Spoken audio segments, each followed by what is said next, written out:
Constitution. This is a bill that has gone through the second reading.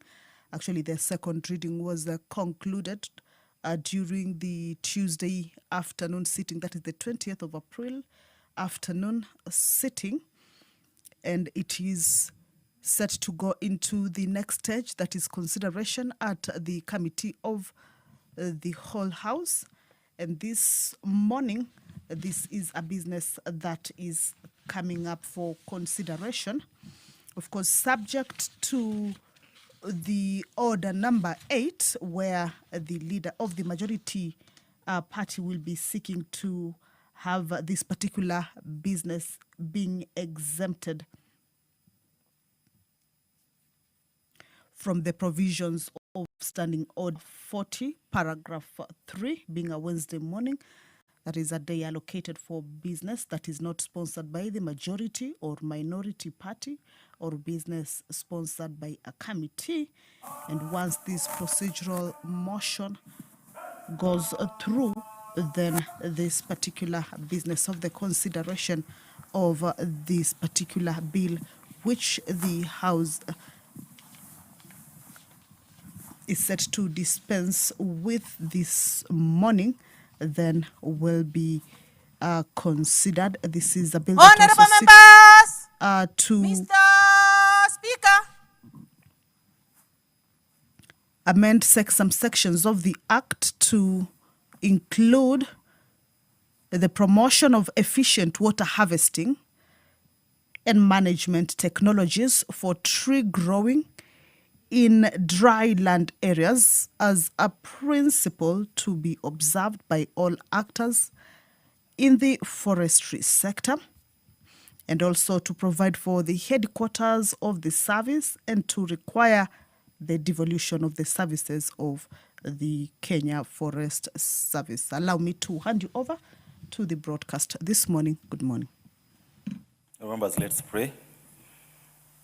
Almighty God, who in your wisdom and goodness have appointed the offices of leaders and parliaments for the welfare of society and just government of the people, we beseech you to behold with your abundant favor as your servants, whom you've been pleased to call to the performance of important tasks in this republic.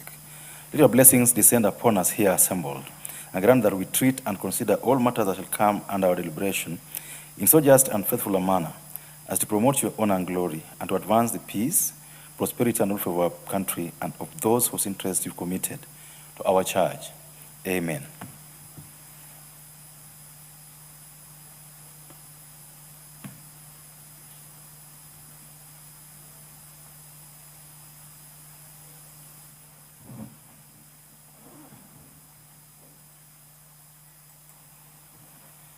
It's very interesting.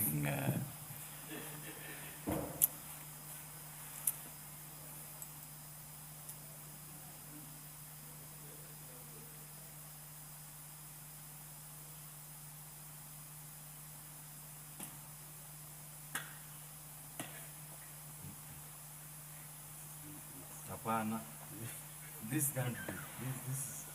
This is crazy. But why?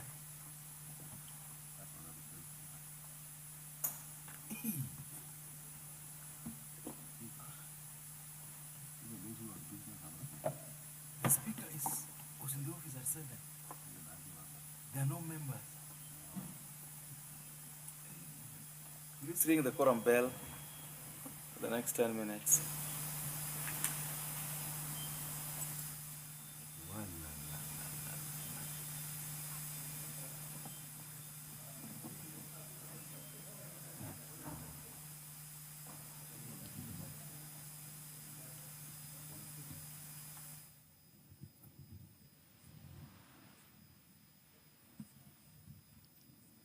Mm-hmm.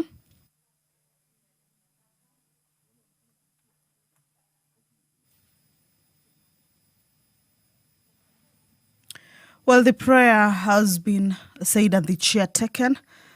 However, there is a quorum hitch at the commencement of the House, and the Speaker has directed that the quorum bell be rung for 10 minutes. We shall continue to take a look at the business of the morning as the members convene for this plenary on this Wednesday morning. The Forest Conservation and Management Amendment Bill is coming up for consideration at the committee of the whole house stage. Earlier on, we had taken a look at what it entails. Just to recap, is that it is a bill that seeks to establish a legal framework relating to forest conservation and management that is in tandem with modern realities, contemporary global discourse on forestry conservation and management, and Kenya's obligations on the environment, and generally conform to the dictates of the Constitution.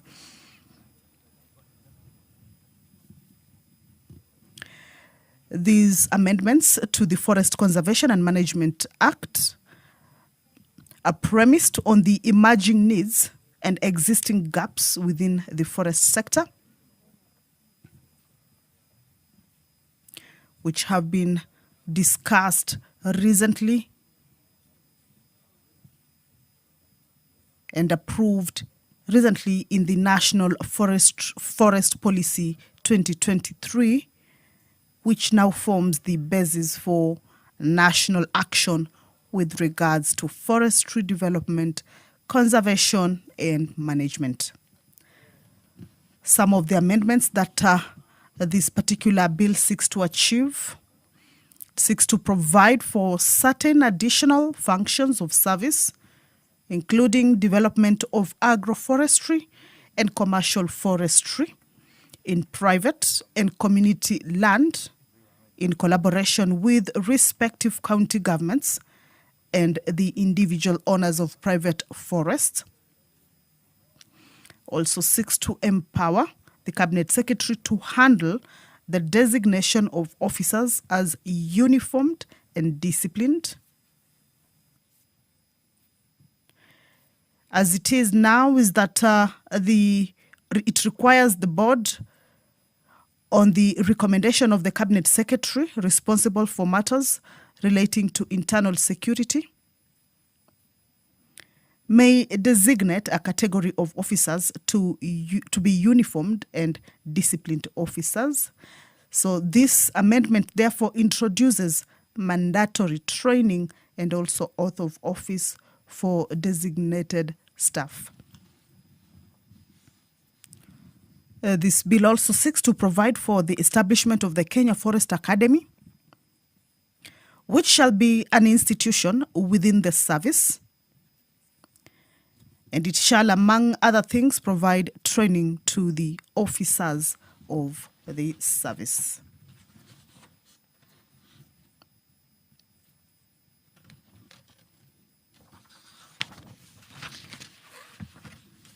Further, is that the bill also seeks to establish the Kenya Forestry Research Institute under the Act. The institute is currently housed in a schedule to the Science, Technology and Innovation Act.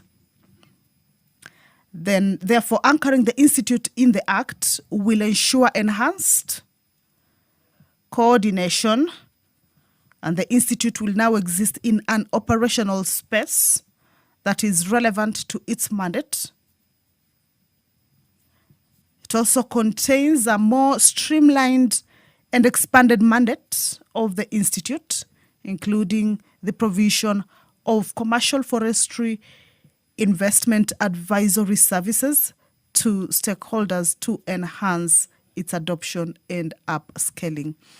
As you can see, members of the National Assembly have made their way into the House. Remember, the prayer has already been said and the chair taken. However, there was a quorum hitch, and the Speaker directed that the quorum bell be rung. But as we can see, members have walked into the chamber, and we believe in a short while that quorum will be raised for the business to be able to commence.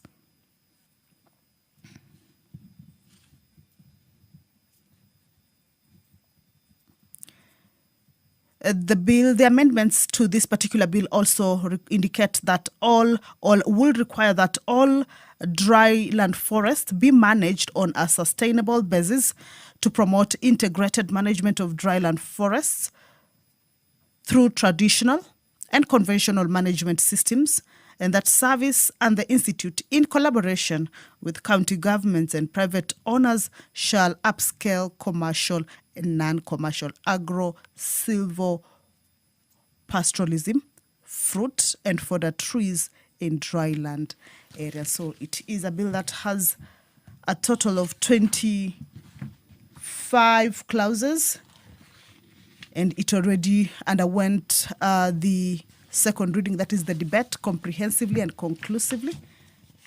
And this morning, it's coming up for consideration at the committee of the whole house stage, being a business that much as it is sponsored by the leader of the majority, there is a procedural motion that once it has been considered, which seeks to exempt this particular business that is sponsored by the majority to still be considered this Wednesday morning, which is a day that is normally located for private members' business.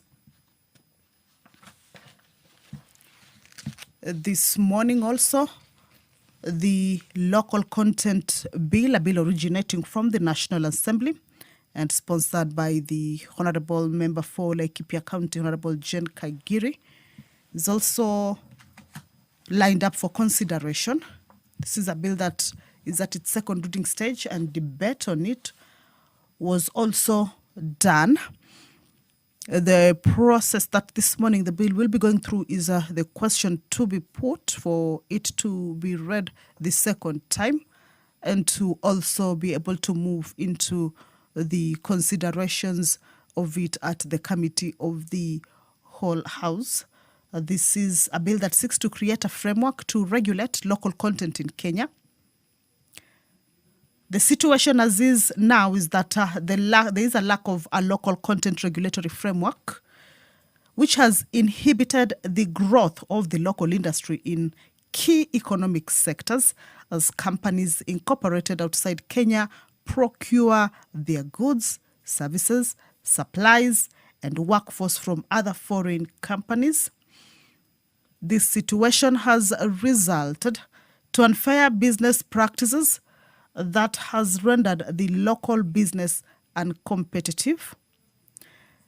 Also, the investments by foreign companies in Kenya have had minimal positive economic effect to the country due to profit repatriation.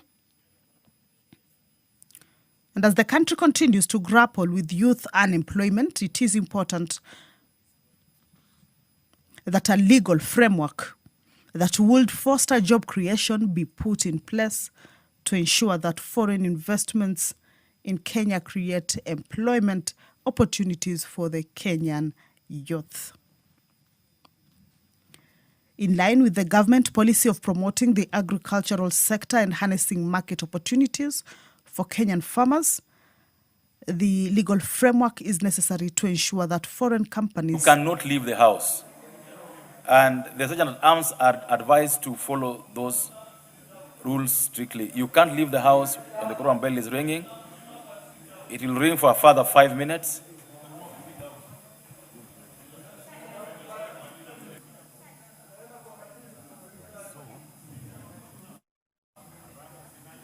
Well, the 10 minutes have lapsed and the speaker has added a further 5 minutes. And of course, also reminding the members of the National Assembly not to leave the chambers, those already in the House, not to leave the chamber, as the House currently is facing a quorum hitch, and therefore those in the chamber should just remain to be able to ensure that once the others also walk in, then the House can be able to attain that quorum. So let's move on to taking a look at the business that they will be transacting. The local content bill underwent through second reading with members debating this particular bill, a bill that seeks to create a framework to regulate the local content in the country. As it is presently, foreign companies import agricultural supplies from foreign countries, despite there being adequate supply of agricultural produce in Kenya. The bill if enacted, shall hence promote the agricultural sector and improve the livelihoods of Kenyan farmers by guaranteeing markets for their produce. The bill shall also boost the growth of various economic sectors, the local manufacturing, and ensure job creation for the Kenyan youth. With this background, therefore, the bill seeks to promote the use of locally manufactured goods and services from local companies, such as transport services, avoid tax evasion, promote the use of locally available workforce, enhance the benefits harnessed from the supply chain, address the issues relating to transfer pricing, and align with international standards such as the EU, which gives priority to goods and services originating from the European Union.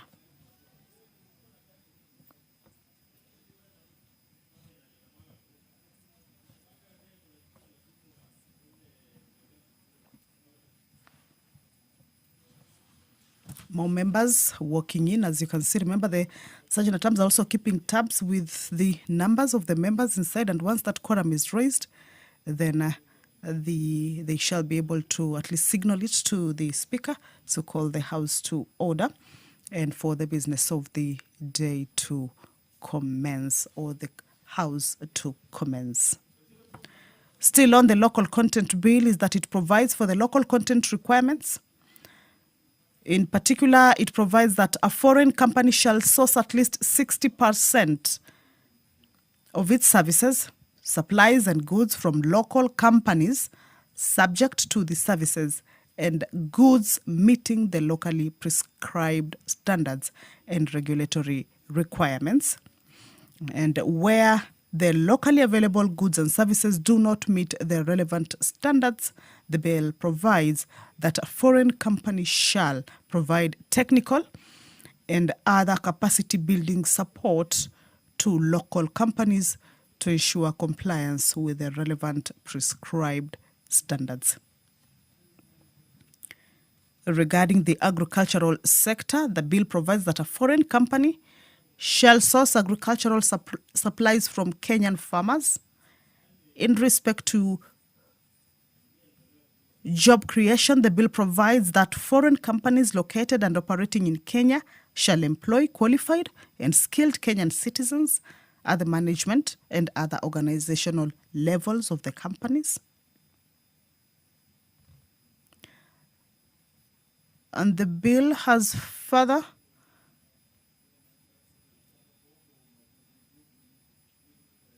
stipulated mechanisms for local content requirements and provides that the quorum has been attained. Allow me to hand you over.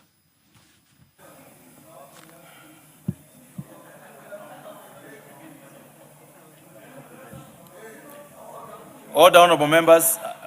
May we now stop the quorum bell and we now proceed. Order number 1, administration of oath. Order number 2, communication from the chair. Order number 3, messages. Order number 4, petitions. Order number 5, papers.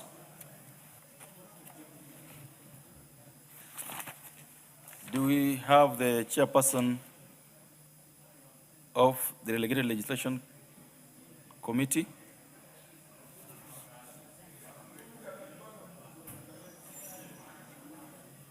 Delegated Legislation Committee chairperson?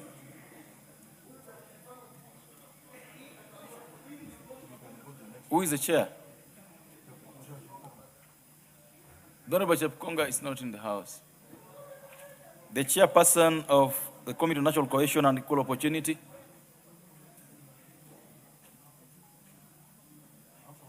Who is the chair of this committee?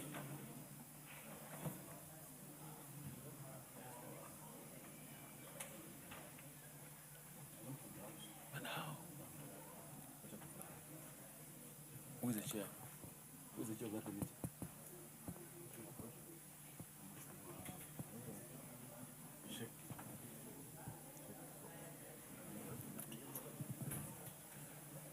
Okay, next order.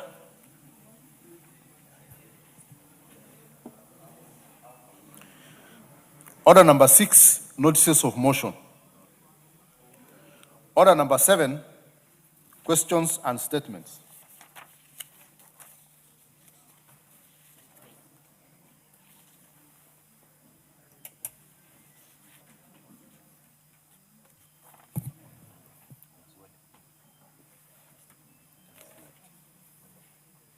The Honorable Amina Mnyanzi, is she in the house? Go ahead, the Honorable Member for Malindi. Malindi. Thank you, Honorable Speaker. Honorable Speaker, pursuant to the provision of Standing Order 44-2C, I rise to request for a statement from the Chairperson of the Departmental Committee on Administration and Internal Security regarding the operationalization of the Malindi Civil Registration Center. Honorable Speaker, on the 21st October 2025, the State Department for Internal Security and National Administration announced the establishment of a passport issuance office in Malindi, which was expected to be operational in 2026. This initiative was intended to be a step towards decentralizing immigration and civil registration services so as to enhance access to essential government services for residents of Malindi and wider North Coast region. However, despite this undertaking, the Civil Registration Center in Malindi remains non-operational. This has continued to impose financial and logistical burdens on residents of Northern Coast region who are forced to travel to Nairobi or Mombasa to access further services.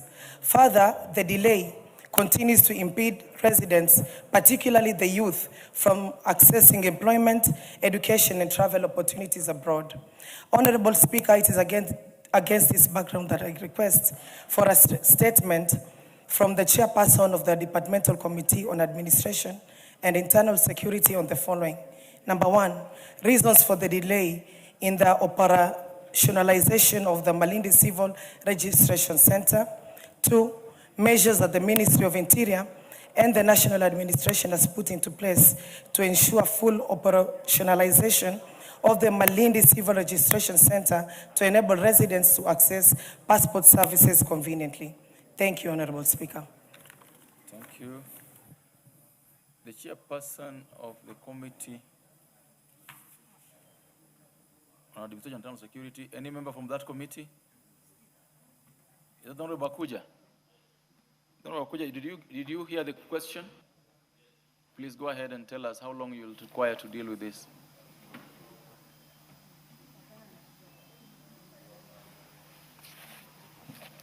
Give the Honorable Bakuja the microphone.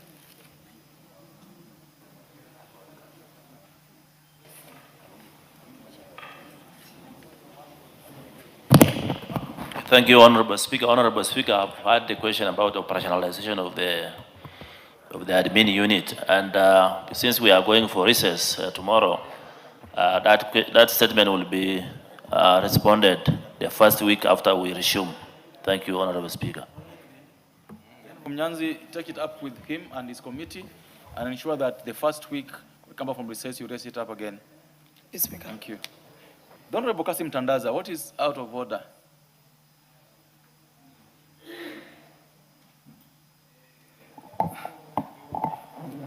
Maybe there's a problem with my card because I've not put any intervention. Okay, okay. Next order. Order number 8, procedural motion, exemption of certain business from the provisions of Standing Order 43. The Honorable Majority Whip. Thank you, Honorable Speaker. I move the motion that this House resolves to exempt the business appearing as order number 12.1 in today's order paper from the provision of Standing Order 43, being a Wednesday morning, a day allocated for business not sponsored by the majority or minority party or business sponsored by a committee. Honorable Speaker, we are doing this so that members, honorable members, can get ample time to interact and debate on this, and because this is a matter of national concern. And if we do that, it will be of benefit to many members. And I request the very able women rep of Vihiga, Honorable Beatrice Adagala, who is the incoming governor of Vihiga, to second. Thank you.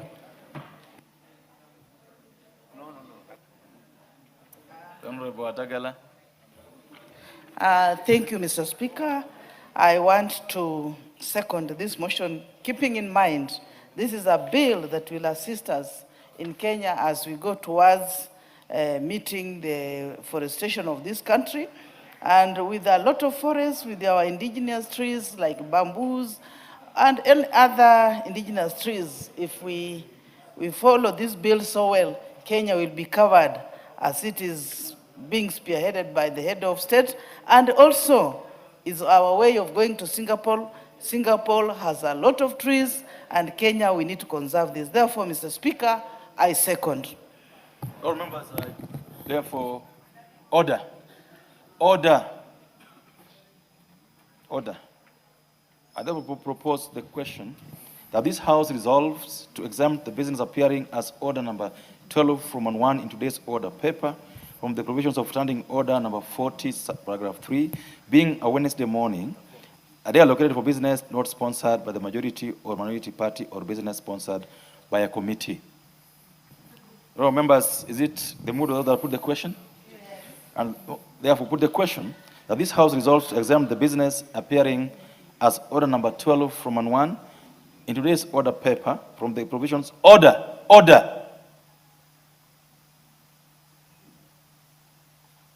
Appearing in order paper number 12 from 1 in today's order paper from the provisions of Standing Order number 40, paragraph 3, being a Wednesday morning, a day allocated for business not sponsored by the majority or minority party or business sponsored by a committee. Will as many of the opinion say aye? Aye. Will as many of the opinion say nay?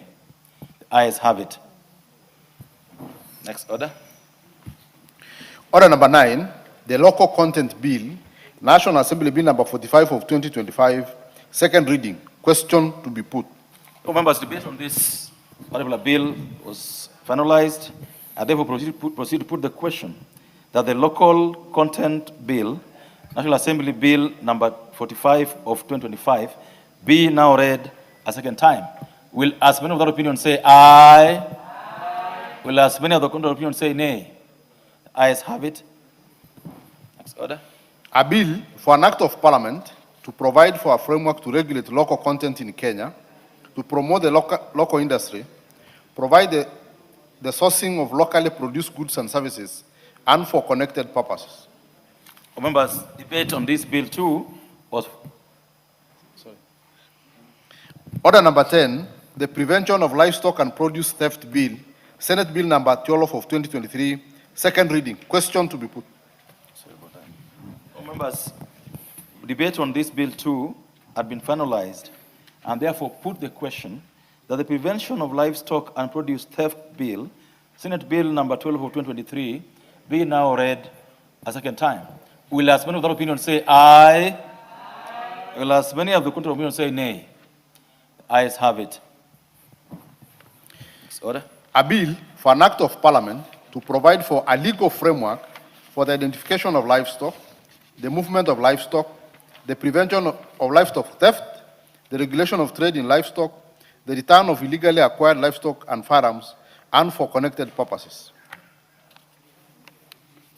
Thank you. Next Order number 11, the Medical Practitioners and Dentists Amendment Bill, National Assembly Bill number 10 of 2026, first reading.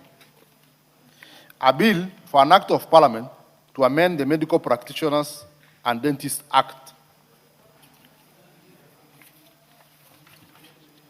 Order. Order number 12, Committee of the Whole House.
Order, members. We are in the Committee of the Whole House.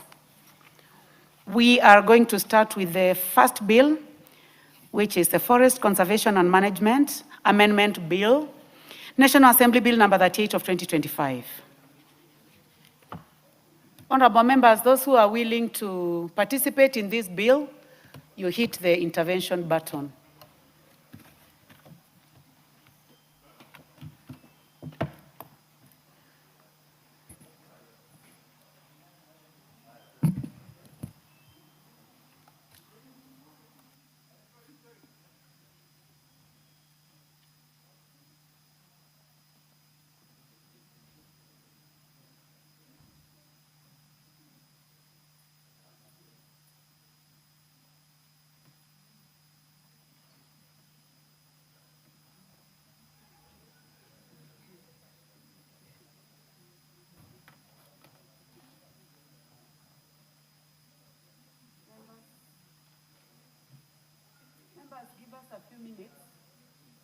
Honorable members, give us a few minutes. We are dealing with something technical on our desk.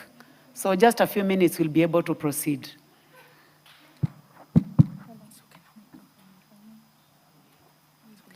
Thank you. Clauses 3 and 4.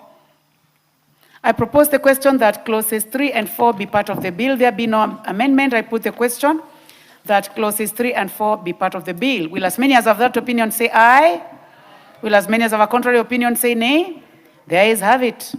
Clause 5. I propose the question that clause 5 be part of the bill. Chairperson, Departmental Committee on Environment, Forestry and Mining, Honorable Vincent, I've seen you in the House. You may proceed. Thank you, Chair. I beg to move that clause 5 of the bill be amended as appears in the order paper. I propose the question that clause 5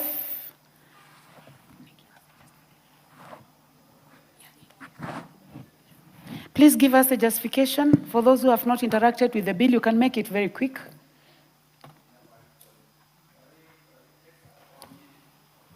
Thank you, Chair. This particular amendment seeks to ensure that we do not encroach on county functions by ensuring that KFS gives technical assistance to county governments, and then it is the county government to give technical assistance to the communities and private forest. Order team led by the Honorable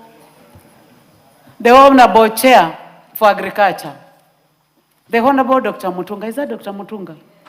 Dr. Mutunga, your consultations are so high.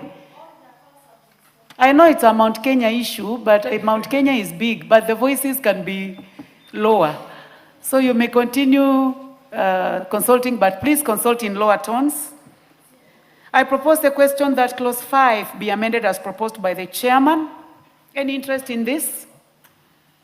There be no interest. I put the question that clause 5 be amended as proposed by the chairman. I now put the question that clause 5 be amended as proposed by the chair. Will as many as have that opinion say aye? Will as many as have a contrary opinion say nay? The ayes have it. I now put the question that clause 5 as amended be part of the bill. Will as many as have that opinion say aye? Will as many as have contrary opinion say nay? The ayes have it. Clause 6. I propose the question that clause 6 be part of the bill. Chairman. I beg to move that clause 6 of the bill be amended as appears on the order paper. Honorable Chair, this particular amendment seeks to do two things. One, to ensure that uniformed and disciplined officers are designated by the Cabinet Secretary for Internal Security as opposed to the Cabinet Secretary for Forestry. And two, also ensure the said uniformed and disciplined officers are subject to Part 2 and Part 3 and Part 4 of the IPOA Act. Thank you, Chair. I now propose the question that clause 6 be amended as proposed by the Honorable Vincent Musyoka.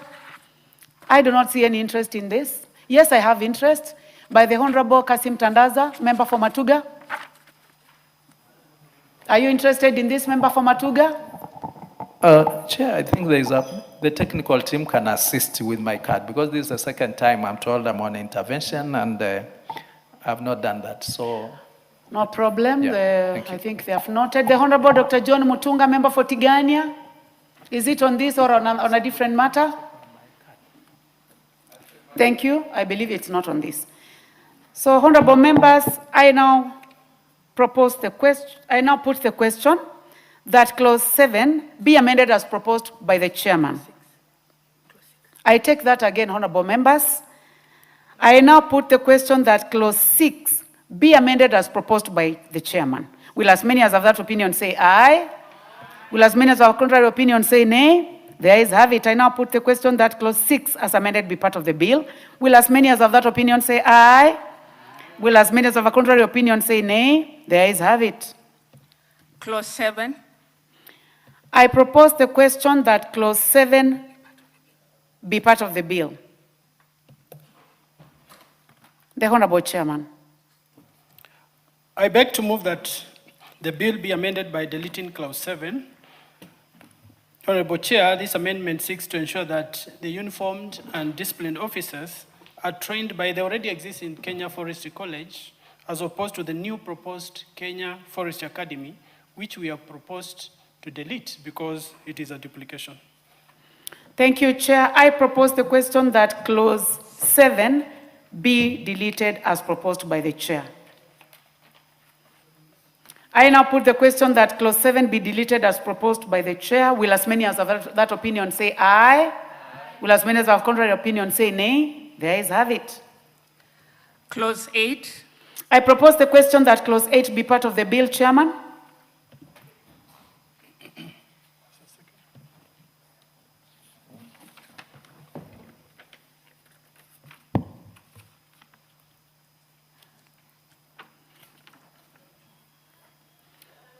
Chair, that is a deletion. Yeah, okay, just a second.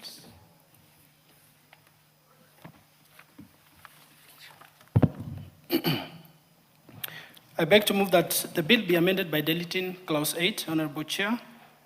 This is because the very said amendment already exists under section 21, 1A of the current act. Thank you. I propose the question that clause 8 be deleted as proposed by the Chair. I now put the question that clause 8 be deleted as proposed by the Chair. Will as many as have that opinion say aye? Will as many as have a contrary opinion say nay? The ayes have it.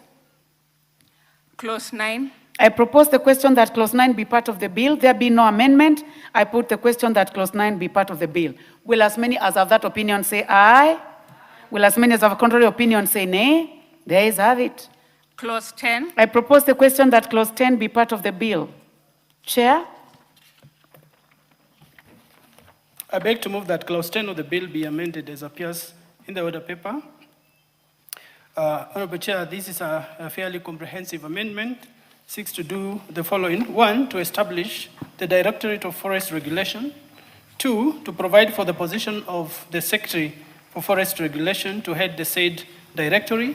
3, to provide for the functions of the said secretary. 4, to replace the Director of Forest Regulation with the Secretary of Forest Regulation.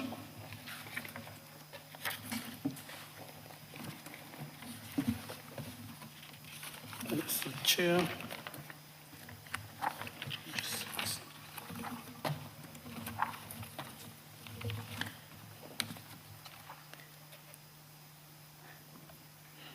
Also 5, ensure that independent members of the board or the institute to be appointed by the cabinet secretary from the forest sector to specify the relevant fields in the qualification director of Director General of KEFRI.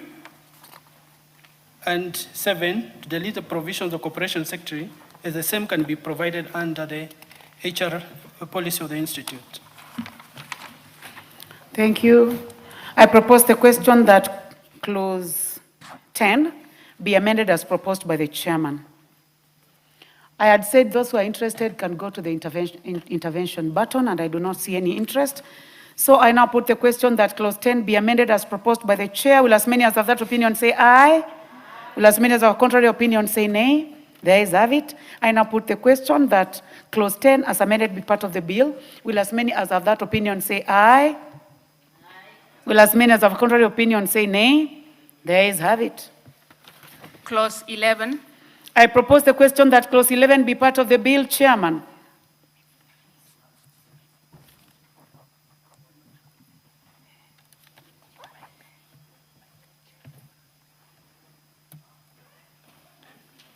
Honorable Chair, I beg to move that the bill be amended by deleting clause 11 and substituting therefore with the new clauses appears in the order paper. Honorable Chair, this particular amendment seeks to ensure that a person responsible for forest or community forest designates specific areas of forest as buffer zones, excluding private owners of forest lands. I propose the question that clause 11 be amended as proposed by the chair.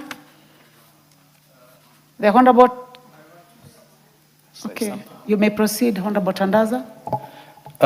Thank you, Chair. I'm having a problem with this amendment because, as we speak, they already gazetted forests, and immediately after the forest, it's private land with people with title deeds. So now we are creating a buffer zone of 100 meters from those forests by amending this bill.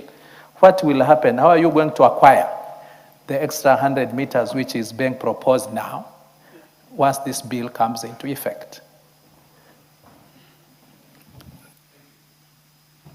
Yes, Chairman, would you like to respond to that? Yes, please. First, the initial proposal did not include, the initial proposal did not specify whether these buffer zones are supposed to be for the public forests, community forests, and private forests. So it was the observation of the committee and also members of the public through public participation that we needed to exclude private forests. Then the second issue is how this buffer zone is going to be created. It's not going to be created from the community forest, from the community or private land. It is this very existing public forest that is supposed now to leave some space so that space acts as buffer zone also to allow activities around the forest. So if, for instance, it's a public forest, and the same said public forest is the one allowing a buffer zone. So it is already government land that we are saying we designate part of that land to be a buffer zone. And remember again, we have also said that we have excluded any private land. So there is no confusion. Okay. Thank you, Chairman, for that explanation. I had said that Honorable Charles Ngusianguna. Yes, Chair, I would like to seek clarification from the Chair. Can you guarantee that the people who have already constructed their places near the forest, they are not going to be affected in the future by this law? Well, Chair, give him the mic. Honorable Chair, the only people allowed around public forests are community forest associations, in which case they have already signed agreements with KFS. And therefore, if there are communities who are already living in government forests, it is actually an illegality by itself. And therefore, the chair cannot guarantee that people who have invaded public land will be saved or not saved from this particular piece of legislation. Honorable members, I'll now go ahead and put the question. And I'll put the question that clause 11 be amended as proposed by the Honorable Vincent Musyoka. Will as many as have that opinion say aye? Will as many as have a contrary opinion say nay? The ayes have it. I now put the question that clause 11 as amended be part of the bill. Will as many as have that opinion say aye? Will as many as have a contrary opinion say nay? The ayes have it. Clause 12. I propose the question that clause 12 be part of the bill, Chairman. I beg to move that clause 12 of the bill be amended in the proposed new section for 3A by inserting the words relevant lead agencies immediately after the words collaboration appearing in subsection 2. Honorable Chair, what basically this amendment seeks to do is that the initial proposal in this bill was that KFS will collaborate with county governments. We are just saying that it should not collaborate with county governments only. It should collaborate with county governments and other lead agencies. Thank you. I propose the question that clause 12 be amended as proposed by the Honorable Vincent Musyoka. I do not see interest in this, so I'll go ahead and put the question. I now put the question that clause 12 be amended as proposed by the chair. Will as many as have that opinion say aye? Will as many as have a contrary opinion say nay? The ayes have it. I now put the question that clause 12 as amended be part of the bill. Will as many as have that opinion say aye? Will as many as have a contrary opinion say nay? The ayes have it. Clause 13. I propose the question that clause 13 be part of the bill. There be no amendment. I put the question that clause 13 be part of the bill. Will as many as have that opinion say aye? Will as many as have contrary opinion say nay? The ayes have it. Clause 14. I propose the question that clause 14 be part of the bill. Chairman? I beg to move that the bill be amended by deleting clause 14 and substituting therefore with a new clause as appears in the order paper. Honorable Chair, this particular amendment seeks to ensure that the Cabinet Secretary plans and executes programs and initiatives necessary for not only tree planting, but also tree growing. I propose the question that clause 14 be amended as proposed by the chairman. Charles Musanguna. Chair, it is necessary to support this clause because we've seen a lot of cabinet secretaries, they just go plant trees, then they don't take other rules of actually conserving this forest. And I think it is necessary we expand their rules, and it is very important we have included it. Thank you, Chair, I support. Thank you very much. The Honorable Rahib Dawood. Madam Chair, I support this, but we need to go further than that because we've planted so many trees last year, this year. Cabinet Secretary is going by helicopters just to plant a few trees. So the chair of the committee should make sure that it is even viable and cost effective because we cannot just be planting trees and then they're planted trees but they're not taken care of. But they should be cost effective as well, Madam Speaker. Honorable Kasim Tandaza. Yeah, I think this is a very, very important amendment, but I think it should even go further because even us as members of parliament, we do tree planting. This might not be real good music for some of us, but if we are to be asked to account for all the number of trees that we've been planting all over the years, every financial year, we might not find more than 100 trees which have grown to maturity. So my proposal is through the committee, if they can even go further and say, in case one plants trees and he does not take care of them, they don't grow, there should be a punishment for it. Otherwise, I think it will just business as usual. For those who will spend money, whether it's through CDF, whether through the cabinet secretary, whether through any, and then they're left to dry up.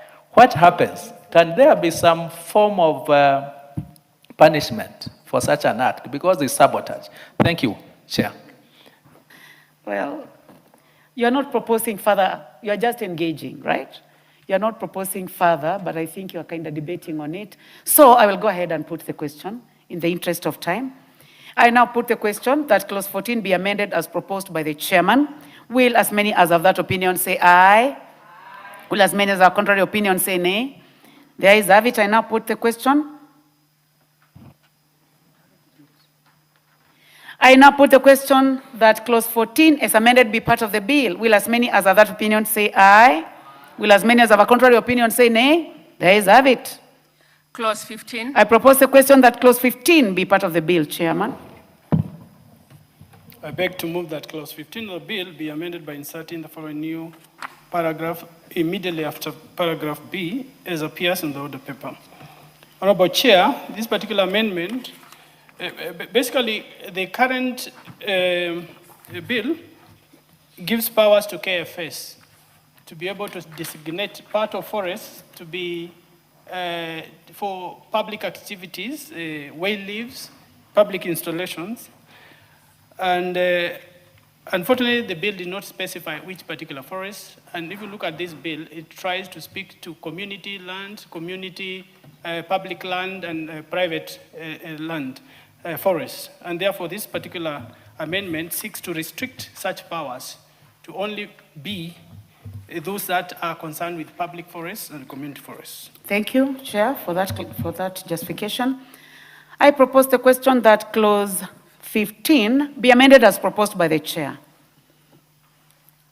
Honorable CNN, Mwingi West. Yes, Chair, I think I would like to thank the Chair for coming up with this clause and the committee, of course. Madam Chair, if you walk at Karura Forestry, we've seen a lot of whale-lives, and it is beautiful to see even Kenyan athletes, public, families walking around, and these whale-lives are good.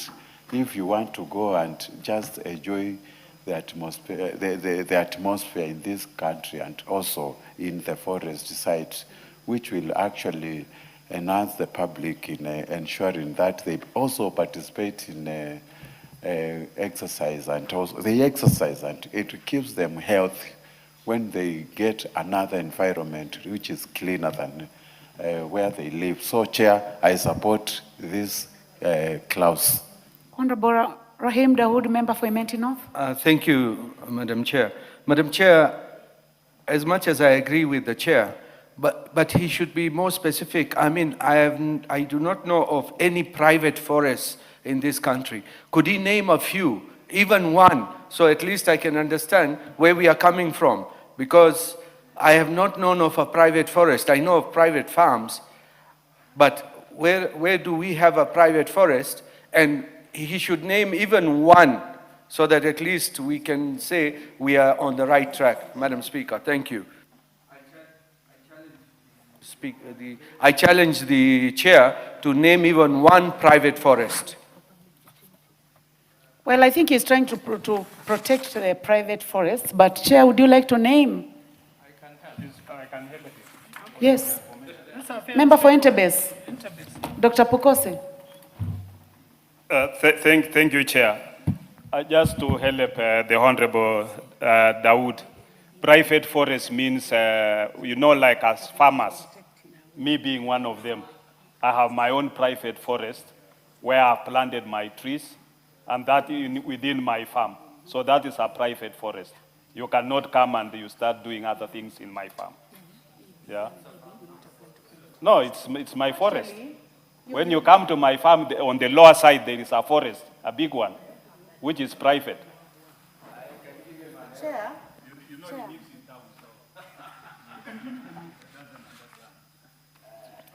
Well, members, if you look at the bill, the justification is very clear. The Chair has made the justification very clear that this does not affect private forests, and I think the Honorable Dr. Pukose has tried to help. It does not even affect your own forests. So to me, it is like protecting the private citizens from whale-lives. Okay, honorable members, Kasim, would you like to add something? Make it 1 minute, please. Yeah, I just wanted to add something. Like in my constituency in Matuga, we have what we call the Maluganje Elephant Sanctuary. This is actually a whole sanctuary, a forest, but by private lands. All the land within Maluganje has titles of individuals who came up together. We're about 300 owners of that forest. So that's a good example of a private forest. That's a good justification. Thank you very much. Thank you, honorable members, for helping. Chair, you want to make a comment? You may do. Yeah, just on the same, because you directed the question to me, Honorable Chair, and thanks for the members who have contributed on the same. But order, Chair. Chair, agriculture. Chair, the Honorable Dr. Mutunga, you have been moving. Normally you sit there. A few minutes ago, you had a meeting there for Mount Kenya. Yeah. I let you do your meeting. Now you have decided to sit right behind the chairman, and you are still loud. Can you please consult in lower tones? Thank you, Chair. I just wanted to invite the member to the definition of a forest. And the definition of forest is a land dominated by trees. Yes. And you are likely to have one. And therefore, a good example of a private forest is actually your local rural home. And you are the one we are trying now to protect, so that the government doesn't encroach on your private land without your permission. Thank you, honorable members. Bearing in mind that we are in the committee of the whole house, we are already outside the second reading. Let's focus. I now put the question that clause 15 be amended as proposed by the chairman. Will as many as of that opinion say aye? Will as many as of contrary opinion say nay? The ayes have it. I now put the question that clause 15 as amended be part of the bill. Will as many as of that opinion say aye? Will as many as of a contrary opinion say nay? The ayes have it. Clauses 16 and 17. I propose the question that clauses 16 and 17 be part of the bill. There being no amendment, I now put the question that clauses 16 and 17 be part of the bill. Will as many as of that opinion say aye? Will as many as of a contrary opinion say nay? The ayes have it. Clause 18. I propose the question that clause 18 be part of the bill. Chairman. Thank you, Honorable Chair. I beg to move that clause 18 of the bill be amended by deleting paragraph A. Honorable Chair, what this amendment seeks to do is to delete the proposed inclusion of transport as an element of offense for prohibited activities in forest lands. And the reason is this particular offense has already been provided for under the chain of custody system. What basically the chain of custody system says is that whenever you're transporting any forest materials, you must state the source and must also have a movement permit. Thank you, Chairman. I propose the question that clause 18 be amended as proposed by the Honorable Vincent Musyoka Kawaya. Yes, Honorable Dr. Pukose, member for Endebess. Thank you, Chair. I think this is a very important bill, and it's an important amendment that has been brought by the Chair. And I want to link this with the amendment on clause 6, Honorable Chair, where now we are going to have the forest cards being under the Independent Policing Oversight Authority. What happens, Honorable Chair, is that the forest cards have actually been misbehaving, and they've been an authority unto themselves, where they even end up killing people. Whenever they meet you, they are arresting you anyhowly, and they've been very brutal. Now that we are going to put them under the Independent Policing Oversight Authority, we want to make sure that the IPOA is actually well-funded, and the IPOA must be able to act with immediate effect to make sure that we hold these forest cards to be accountable. So I think I stand to support this amendment. Thank you, Honorable Chair. Thank you very much. Honorable members, I now put the question that clause 18. You want to add something, member for Buri? Am I pronouncing it properly? Buri. Mr. Chairman, it is not Buri, it is Buri. Buri. Buri. Madam Chair, I have a concern. One of the most invaded areas are the forests. And you always find that there's always a conflict, particularly in the areas where there is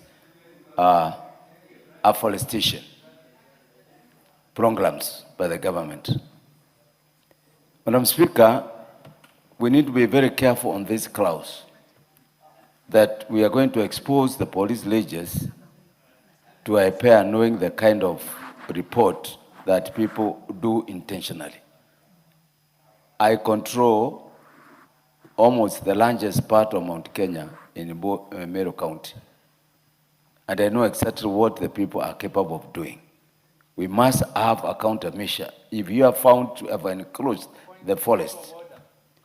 Yes, what is out of order? The protection. We have a point of order by the member for the Honorable Tandaza. When the member what exactly is out of order? When the member of Buri says, I control, what does he exactly mean?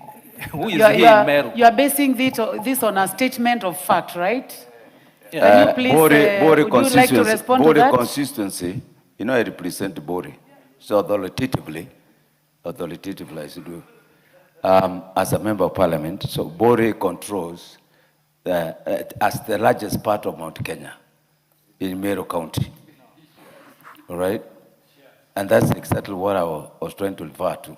So when we are enacting a law to bring in IPOA, we also need to know that we have enclosures And that's one of the things that this bill is trying to prevent. That whenever you are found in the forest, what the law says, but now exposing the rangers to IPOA, it must cause a bit of uncomfort between the community and Not worry, I think that one will be put to the vote, but I would like to inform, before I proceed, concerning the fact that the member for Vuri controls most of the forest. Having been in this house for long, having interacted with the honorable member for Vuri, having visited the constituency, Honorable Tandaza, I would like to tell you that the member seated on your right really has a lot of control on that area.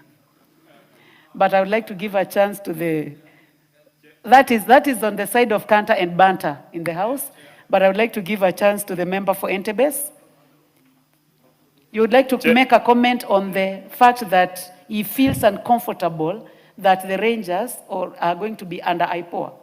Because that is exactly where we are. Yes, that's what I want to state. Honorable Chair, Entebes constituency also controls the larger part of Mount Elgon East, from Swam, the border of Uganda, all the way to Saboti and to the moorland in the slopes of the moorlands of Mount Elgon. So what I want to state to the honorable member is that we have no problem with IPOA. We want to hold the rangers to be accountable, because apparently in the current arrangement, they are not oversighted by IPOA, and therefore nobody holds them accountable. And they've been actually, about a month ago, one of my constituents by the name Boaz was killed while just with firewood. No other criminal activity. So, and even when they get women in the forest, they beat them up when they are just collecting dead wood. Therefore, we want them to be disciplined forces to make sure that they are accountable. They are within the law. There is no law that provides that you shoot somebody and kill him for carrying firewood. Okay. You can only arrest that person and charge him in a court of law. So, the honorable member saying they should not be under IPOA, I want to disagree with him. We want to have them being under independent policing oversight. They are uniformed officers, they are armed with the government weapons, and they are paid by the exchequer. And therefore, they must be held accountable. Thank you. Honorable members, I think we have put enough time in this. Dr. Mutunga, do you still want to make a comment? If it's different, please leave it.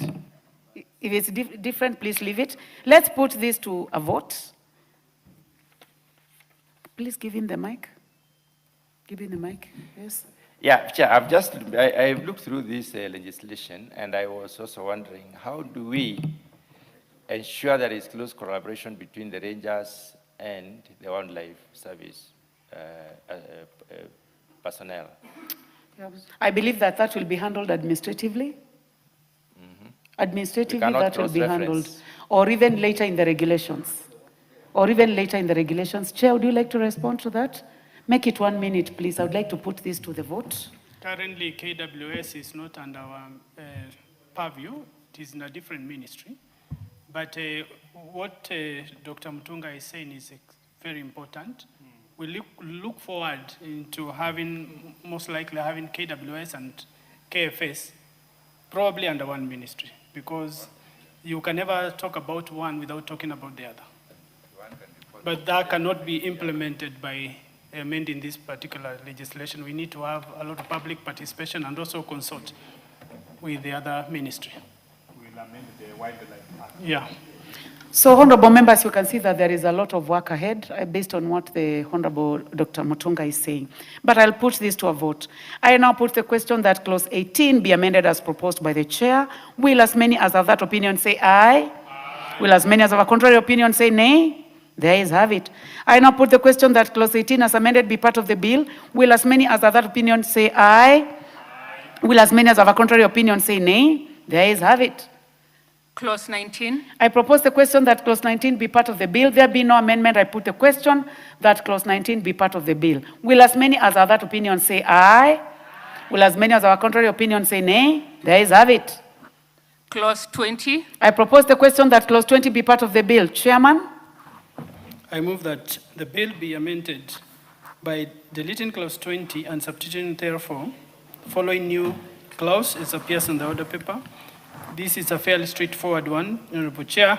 It gives the Cabinet Secretary powers to make regulations on the said clauses.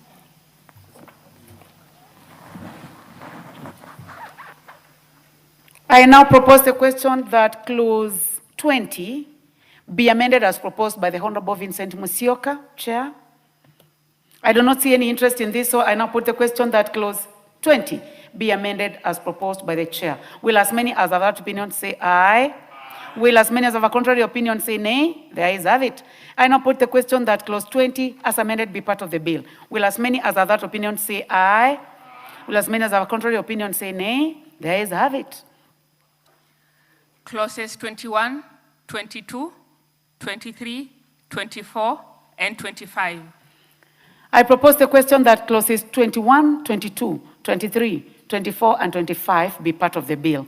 There be no amendment, I put the question that clauses 21, 22, 23, 24, and 25 be part of the bill. Will as many as have that opinion say aye? Aye. Will as many as of a contrary opinion say nay? The ayes have it. New clause 5A. I call upon the mover to move the second reading for the new clause.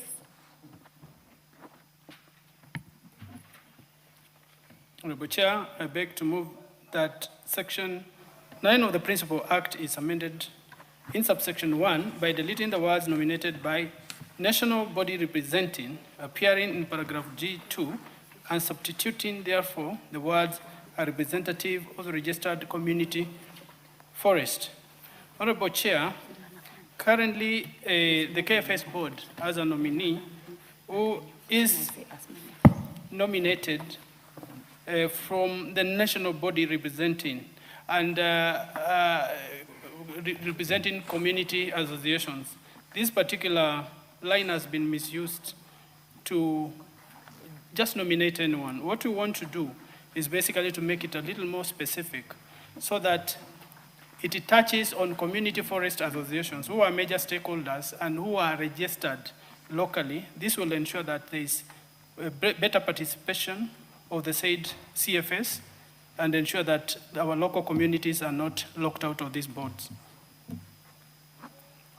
With those few remarks, I beg to move, Honorable Chair.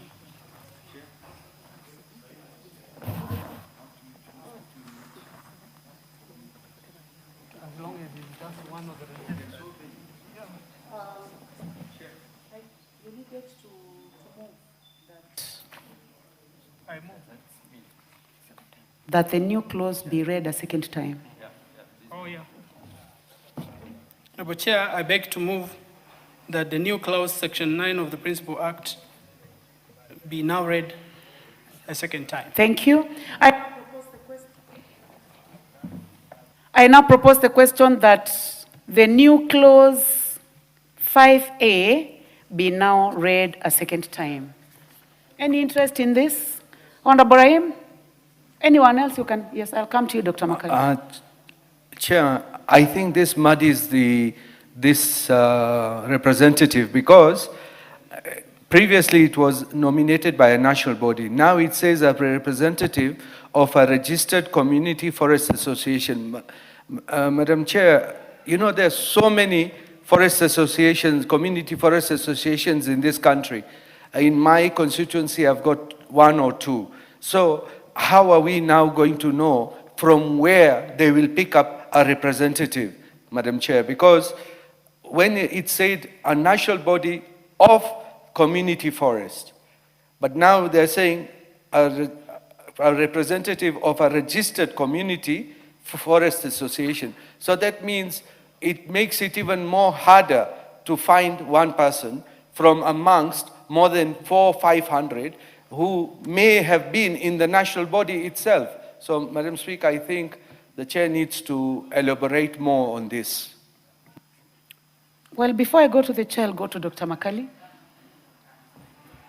Yeah, thank you, Madam Chairperson. Madam Chairperson, I think this amendment is very important. I think what the chair is trying to tell us is that the representative who sits in that important board must be from a registered community, irrespective of where they come from. It is some role be representing registered community forest. So to me, I don't really see any problem, and I do support it. Thank you. The Honorable Dr. Mutunga. Honorable Chair, what happens naturally is that once this legislation is assented to, all the forest associations will get together to form a national body. That normally happens. And then because they want to take that slot and nobody is more qualified than the other. So they will form a national forest association, community associations, and that will now appoint one person to the board, instead of the CS being left to look for anyone who probably might qualify. So I think the provision is very important. Dr. Pokose, the last one on this. Chair, I want to support that amendment because you know the CFS, Community Forest Associations, having a representative who is responsible to them makes a lot of sense, because this is these are part and parcel of the Act, the Kenya Forest Act, and therefore we must be able to make sure that not just anybody is just chosen to represent them, but somebody who comes from a registered community forest association. Sorry, Chair. The Chair mentioned that the national body was the national body of the Community Forest Association. Can he clarify? Because that's what he said. That's why I'm asking my question, because that's what he said in his presentation. It's the national body of the Community Forest Association. Chair? Thank you, Chair. I understand his concerns. There is no recognized body called national body in this act, and therefore it has only made things very difficult, and then the CS ends up choosing anyone. So basically what we are saying, as Makali Mul rightly put it, is that this person who serves here must be from a registered community forest association. Yes. Then that saves the whole situation. How they get there, as long as they are from a registered community forest association, it really Thank you. Thank you very much, Chairman, and the members who have contributed. I put the question that the new clause 5A be now read a second time. Will as many as of that opinion say aye? Will as many as of a contrary opinion say nay? The ayes have it. I now propose the question that the new clause 5A be part of the bill. I now put the question that clause 5A be part of the bill. Will as many as of that opinion say aye? Will as many as of a contrary opinion say nay?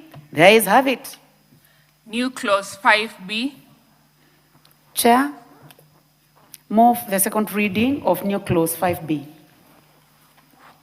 Honorable Chair, I beg to move that the new clause 5B be now read a second time.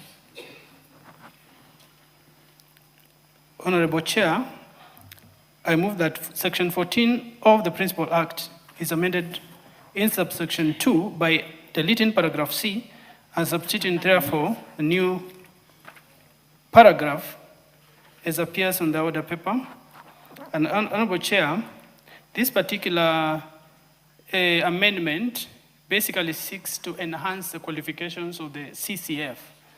The current qualifications are you're required to have a first degree. We want to enhance these qualifications to a master's degree. I now propose the question. I propose the question, which is that the new clause 5B be now read a second time. Honorable Tandaza. Thank you, Chair. When it comes to the qualifications of basically most of the appointees in this bill, they seem to be very specific. Specific in terms of which degree qualifies. And I know, since the time of my graduation as a civil engineer, there's been so many other degrees related to civil engineering, which are equally competent, they are equally good. Could we add and any other relevant degree? Because as I've gone through those qualifications, Chair, they tend to be very specific. And we know degrees keep on evolving. Specialization comes in with the time. Why should we lock out other competent, qualifying, relevant degrees as we proceed, because we are doing this for eternity. Thank you, Chair. Would you like to engage? You may want to come closer to the chair to see whether you can make a further amendment. Okay, the Honorable Dr. Makali Molu, before, as we give you time to see whether you will succeed.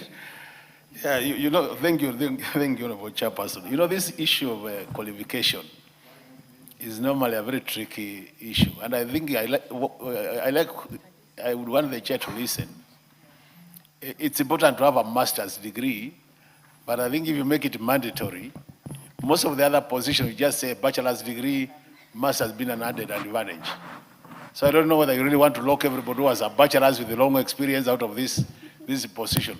How I wish you retained it at bachelor's degree and open it like Honorable Tandaza is saying. Don't lock it, because there are quite a number of now new degrees coming up which are relevant. Relevant degree, bachelor's degree, relevant degree, master's added advantage. Otherwise, Yes. now. Well, but as we talk about this, honorable members, in master's degree, they are talking about forestry, natural resources management, environmental studies, strategic management, law, economics, or public administration. It's quite open. There is a lot of interest in this, so you may want to take a minute each. Dr. Pukose is the first one on the radar. Chair, I was just getting interested in this, that I would want to support the position where we are talking of other related degrees, because now, what's the relevance of masters in law in terms of this thing? Always, when you see many of these draftings, law is always there. And I don't know whether is it because they are the ones who draft the bills, or what happens. Because how come somebody who has a master's in medicine cannot be a director in this? Or a master's in civil engineering, yeah?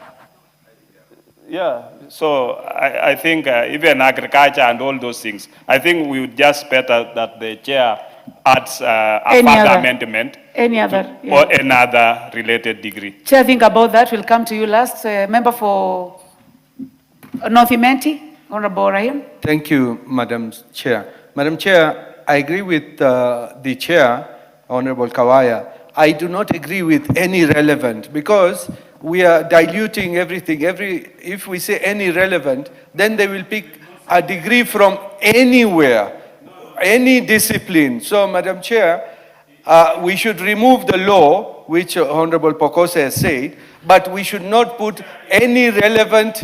Yes, do you have a point? You need to put a point of I just want to, Honorable Rahim, that it is not, I have not said any other. I have said or other related. No, I'm not replying to you. No, don't engage him directly. Let's give him time to put across. He quoted me as saying any other degree. But yes, what I've said, or other related degree. I was very keen. I did not mention. Member for Imenti North, I listened very keenly to the Honorable Dr. Pokose. I never mentioned Dr. Pokose. It was Honorable Tandaza who said any other relevant degree. I never mentioned Honorable Pokose, for that matter, Madam Chair. So you want to be responded to by the member? No, I don't want to be responded. By the Honorable Tandaza? I do not want to be responded. I am just saying what the chair of the committee has raised is fine. But the only problem is that the law, masters in law, does not make sense in this thing. So it should be removed, but it should not be extended to any other relevant degree. It should not be that at all. So I was talking to Honorable Tandaza and not Honorable Pokose. Well, you have made your point. I think it concerns both of them. The Honorable Jackson The Honorable Jackson Lekumontare, member for Samburu East. Yeah, thank you, Chair. I think concerning the qualification, I don't think it is necessary to cover that master's degree because when somebody has a bachelor's degree, is capable of leading that organization. So I think let us maintain that having a master's is an added advantage. It will help. Thank you, Chair. The Honorable Kasim Tandaza, you had already spoken, and the Honorable Dr. Mutunga. Not on this one. Okay, 1 minute, we start with the Tandaza. Honorable Tandaza. Chair, the reason why I'm saying it should be not any other, but a relevant degrees, because sometimes the same training that you get at a particular university can be given a different name, but actually the training is the same. We realize, even when it comes to my field of engineering, there are those who will do mechanical, metallurgy, fabrication, and whatever. Those are still degrees which can be issued by another, especially when you go outside the country. So when you specify that it has to be law the way we know law, or forestry, it's possible that a student in a foreign country can study the same units in forestry, but be awarded a different degree. That should also be put into consideration. Thank you, Dr. Mutunga. Member for Tigania West and Chair, Agriculture. Thank you very much, Chair. Chair, I would like to go by what the Chair is proposing, because I think the committee had done some scoping, and that scoping to me is sufficient. If we open it too much and we are looking for a CEO, Honorable Chair, I think it is not right. We cannot look for a CEO who has any other.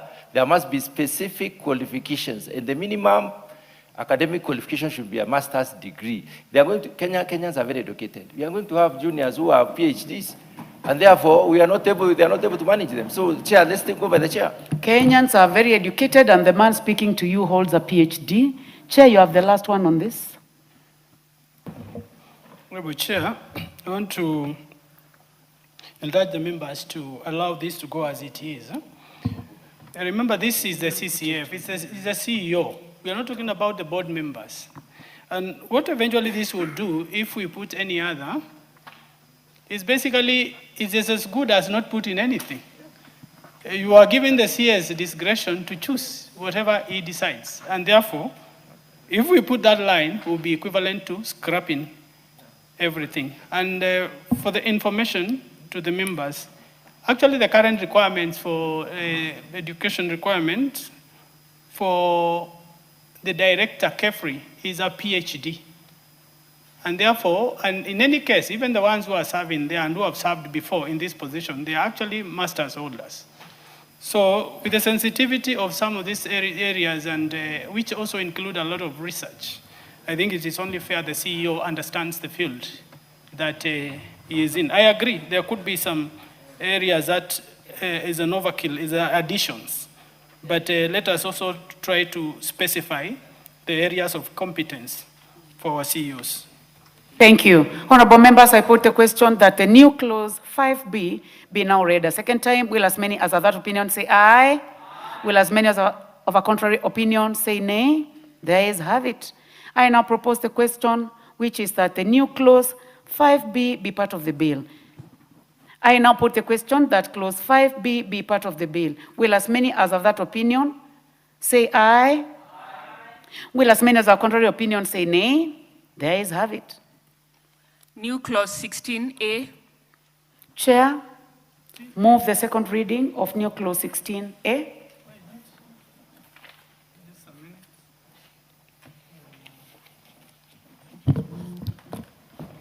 Honorable Chair, I beg to move that the bill be amended by inserting the following new clause immediately after clause 16 as appears on the order paper.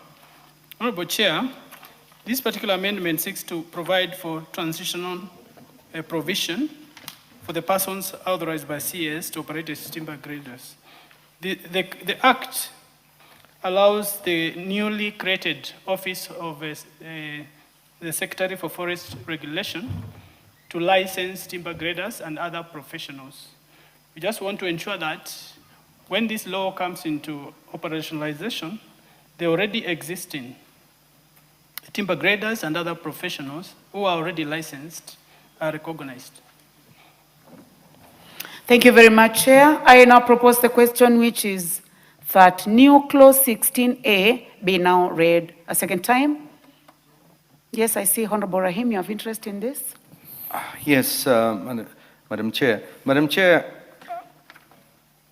are there going to be new timber traders and valuers for that matter? But, Madam Chair, we have an issue in this country regarding timber traders. They have emptied all our forests, and they're continuing. We were speaking to the PS yesterday as well, Imenti Forest and all the other forests within my locality and Bori, they are empty, and because of timber traders.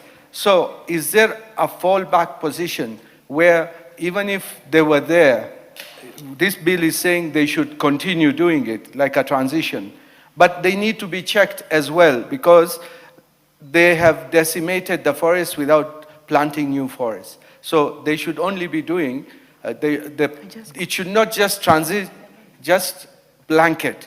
There should be something in place that they would be done new vetting before they are licensed, because this is going on to say they will be transiting from the old to the new without any issue. But my suggestion to the chair, I don't know if they have looked at it, that they should not just transit the way it has been stated, but there should be vetting as well again. Thank you, Madam Chair. Thank you very much. Chair, before we put the question, would you like to comment? Yes, please. Just a clarification. Timber graders are not the ones responsible for the mess we are seeing in our forests. A timber grader is basically a person who has skills to know what quality is this particular timber and this other particular timber, so that he can advise Kenyans, because this is now the future. It has not been happening really, at least not to the scale that we want. We want Kenyans to know, before you buy timber, you must know what quality. Because people are buying, you pay for a similar amount, but you are given a different quality. So the law says now that for our government forests, public forests, community forests, private forests, before you sell any timber, you must state what quality it is. And therefore, what will happen is that graders are going to be licensed. Kenyans are going to be licensed all over to do the grading. Now, the issue you are raising about the cutting down of trees, the people who are responsible, at least for the public forest, is KFS. Because KFS makes A in A out of this forest. They are the ones cutting down trees to sell. Now, how do we stop them? They are usually stopped once in a while through a moratorium that is either placed by this house or placed by the cabinet. And we are already in those discussions, because if we must be serious with the planting of the 15 billion trees, we can't then seem reckless in cutting down the same trees that we want to plant. Thank you very much. I think the chair has clarified very well. Honorable members, I now put the question, which is that new clause 16A be now read a second time. Will as many as have that opinion say aye? Will as many as have contrary opinion say nay? There is have it. I now propose the question that new clause 16A be part of the bill. I now put the question that new clause 16A be part of the bill. Will as many as have that opinion say aye? Will as many as have contrary opinion say nay? There is have it. New clause 20A. Chair, move second reading for new clause 20A. Honorable Chair, I beg to move that the new clause 20A be now read for a second time. Honorable Chair, I move that the bill be amended by inserting the following new clause immediately after clause 20A as appears on the order paper. Honorable Chair, this amendment seeks to ensure that the CCF submits to the Secretary of Forest Regulation on quarterly basis copies of registers, forest management and conservation activities, including licenses issued under this act. As you know, the office of the Secretary of Forest Regulation that we have created with this we propose to create under these new amendments is supposed to be now the regulator for KFS and KFRI. And therefore, they can only regulate if they also are custodians of the records. And therefore, I beg to move, Honorable Chair. Thank you very much, Chairman. I propose the question, which is that new clause 20A be now read a second time. Honorable Rahim. I agree with the chair. that there should be a quarterly report, Madam Chair, and the previous, what we passed on 20, which 20D, which talked about the carbon reduced. Madam Chair, as a country, I want the Chair to implore on the Chair that we should follow, because our carbon credits are not getting the dues that we should be getting. And I think with this, if it is possible, we can even be told a quarterly report of how much carbon credits do we get as a country and what are we doing about it. Because as I understand, the carbon credits at the moment, we're not getting enough of the funds for it and nobody is paying up for it. So if in the quarterly reports, we could get how much carbon have we got in this country and how are we being compensated for that? Thank you, Madam Chair. Thank you. I would like to proceed. Chair, I would like to proceed. Okay. So I propose the question which is that new clause. I put the question which is that new clause 20A be now read a second time. Will as many as have that opinion say aye? Will as many as have contrary opinion say nay? The ayes have it. I propose the question that new clause 20A be part of the bill. I do not see any interest, so I put the question that new clause 20A be part of the bill. Will as many as have that opinion say aye? Aye. Will as many as of a contrary opinion say nay? The ayes have it. Clause 2. I propose the question that clause 2 be part of the bill. Chairman? Honorable Chair, I beg to move that clause 2 of the bill be amended as appears on the order paper. Honorable Chair, this amendment seeks to do 4 things. 1 is to delete the erroneous definition of indigenous trees, that they are mangroves and bamboos, which is incorrect. 2, also delete terms that have been used, to delete definitions that have been defined but not used anywhere in the bill. 3, also define terms that have been used in the bill but not defined. And 4, expand the definition of ecosystem services. Thank you, Chair. I propose the question that clause 2 be amended as proposed by the Chair. I do not see any interest in this, so I now put the question that clause 2 be amended as proposed by the Chair. Will as many as have that opinion say aye? Will as many as have a contrary opinion say nay? The ayes have it. I now put the question that clause 2 as amended be part of the bill. Will as many as have that opinion say aye? Will as many as have a contrary opinion say nay? The ayes have it. Title.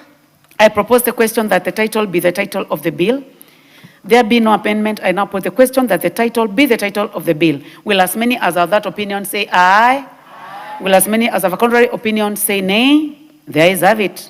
Clause 1. I propose the question that clause 1 be part of the bill. There be no amendment. I put the question that clause 1 be part of the bill. Will as many as have that opinion say aye? Aye. Will as many as have a contrary opinion say nay? The ayes have it. Honorable members, we have come to the end of that bill, and I would like to call upon the mover. The mover is the majority leader, the Honorable Naomi Wako. Honorable Chairperson, I beg to move that the committee do report to the House its consideration of the Forest Conservation and Management Amendment Bill, National Assembly Bill number 38 of 2025, and its approval thereof with amendments. Thank you. I put the question, which is that the committee do report to the House its consideration of the Forest Conservation and Management Amendment Bill, National Assembly Bill number 38 of 2025, and its approval with amendments. As many as have that opinion say aye. Aye. As many as have a contrary opinion say nay. The ayes have it.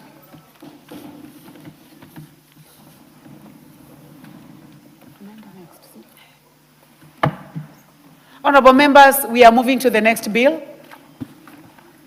which is the Crops Amendment Bill, National Assembly Bill number 8 of 2023, by the Honorable Tandaza Sawa. It's a very short bill, so kindly stay with us. Thank you, Chair. We have not started. We'll call you shortly. Oh, I have the mic. Clause 2. I propose the question that clause 2 be part of the bill. The Honorable Tandaza. Thank you, Chair. In further consultation with the Chairman Agriculture, Dr. Mutunga, who is with me here, we have consulted that for now, this bill be set aside because we need further consultation. Okay. Chair. Chairman, would you like to talk about that?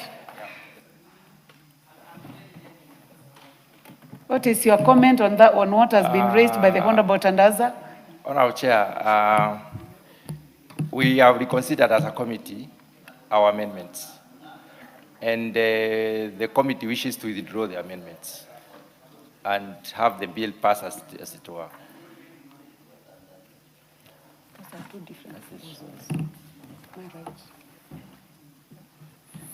Chair, I can explain what it is all about. Chair, can I explain? Yes. Yeah, Chair, this particular amendment comes in to ensure that this particular crop is scheduled. The crop was scheduled through a gazette notice by the CS. The honourable member believes that the CS can still issue a gazette notice to the gazette. But if we have a legislative provision, then it means we have the crop gazetted for posterity. So, Honourable Chair, the committee believes that we can go that direction, so we withdraw our amendments.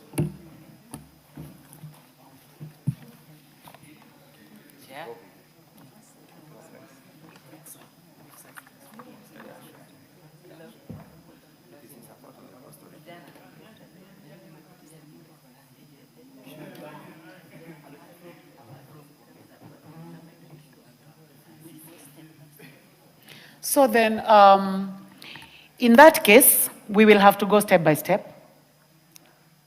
You go dropping all amendments. Yeah. So we can start.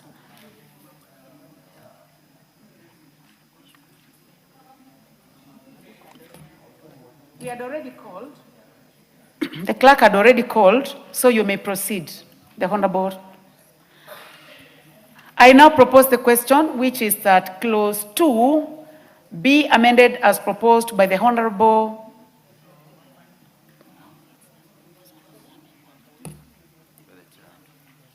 by the Chairman. It is now by the Chairman. Yeah. Honourable Chair, the committee wishes to withdraw the amendment. Dropped. Thank you. Well, in that case, I now put the question, which is that clause 2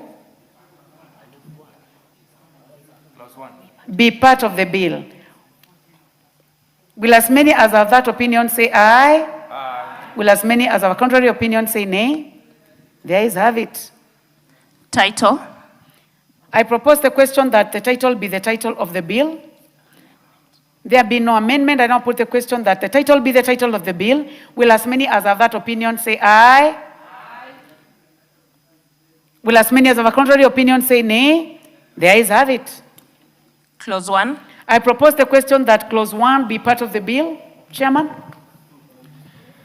Honourable Chair, the committee still withdraws clause 1, the amendments on clause 1, so that the original version of the bill remains. Thank you. I now propose the question that clause 1 be amended as proposed by the chair. I now put the question that clause 1 be amended as proposed by the chair.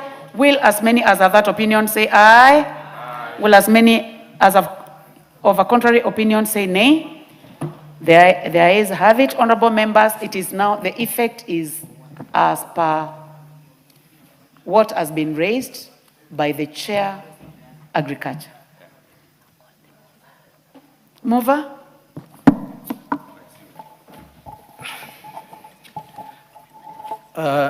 Thank you, Honorable Chair. Honorable Chair, Speaker, I beg to report that I beg to move that the House do agree with the committee on the said report. I also request Honorable Kawaya seems to be consulting. No, what I want you to do, just read what you have on that document, just the first part, the first paragraph.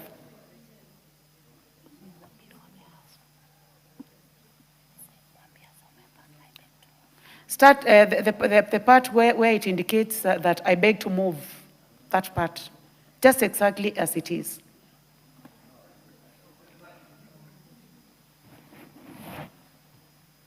You can approach please approach the table. Yes.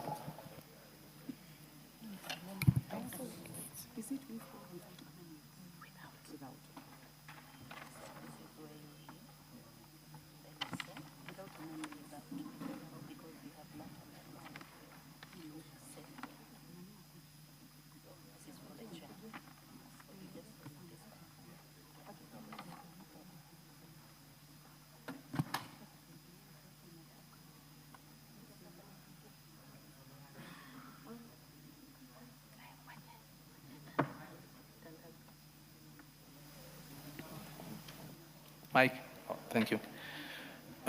Thank you, Honorable Chair. Honorable Chairperson, Chair, I beg to move that the committee do report to the House its consideration of the Crops Amendment Bill, Bill number 8 of 2023, and its approval thereof without amendments. Thank you, Chair. Thank you very much, Honorable Tandaza. Thank you very much. Honorable members, I put the question, which is that the committee do report to the House its consideration of the Crops Amendment Bill, National Assembly Bill number 8 of 2023, and its approval thereof without amendments. As many as of that opinion say aye. Aye. As many as of a contrary opinion say nay. The ayes have it. Honorable members, we are moving to the next bill. Thank you for your patience.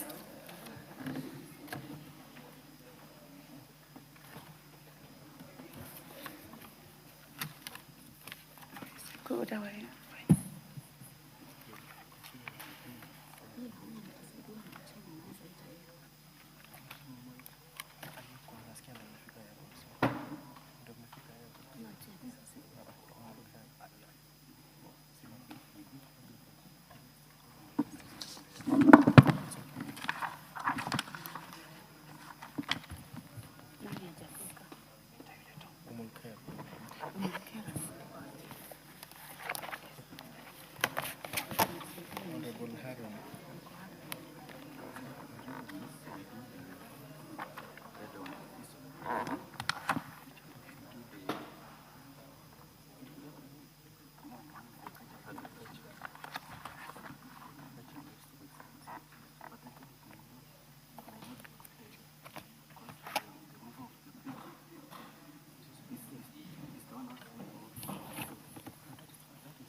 Have we read that first one?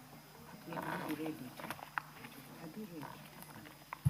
Okay, honorable members, our next bill is the Agricultural and Livestock Extension Services Bill, Senate Bill number 12 of 2022. I can see that the chair would like to say something. Chair Agriculture, Dr. Mutunga. Thank you very much, Honorable Chair. Honorable Chair, I am the co-sponsor of this bill, having originated from Senate, and we had agreed as a committee that another member moves the amendments of the committee. Being the chair and the sponsor, Honorable Speaker, it would not be right for me to move, and the member is out of the country. I pray that, Honorable Chair, we step down this bill to the next time when the member is available to move, so that we may do the right thing. Very well. So, honorable members, the Agriculture and Livestock Extension Services Bill, Senate Bill number 12 of 2022 is hereby deferred to the next time when it will be scheduled by the House Business Committee.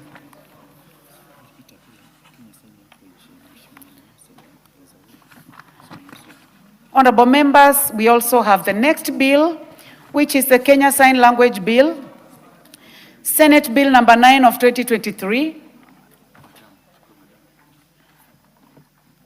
Honorable members, Honorable Mili and Honorable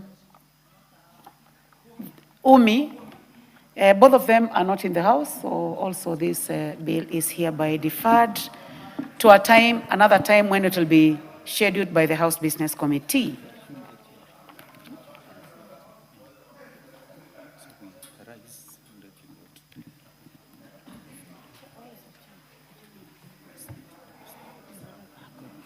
Honorable members, Madam Speaker.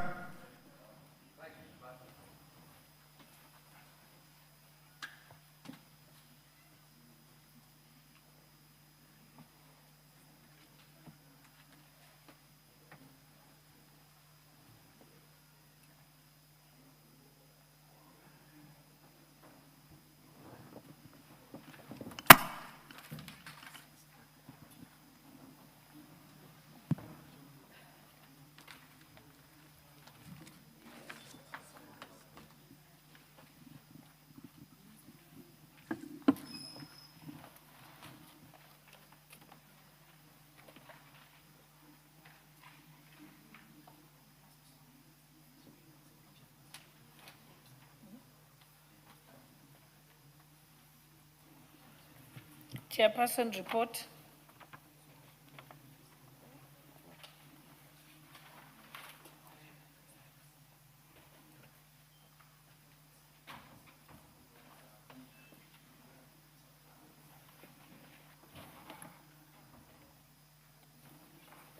Thank you very much, Honorable Speaker.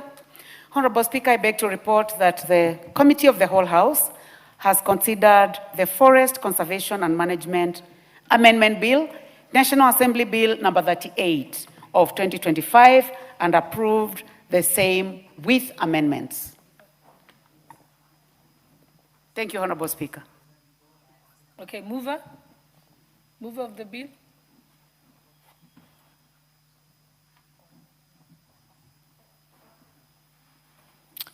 Honorable Speaker, I beg to move that the House do agree with the committee in the said report.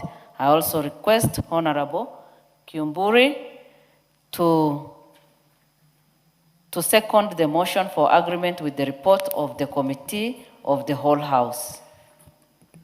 Thank you, Chair. I second.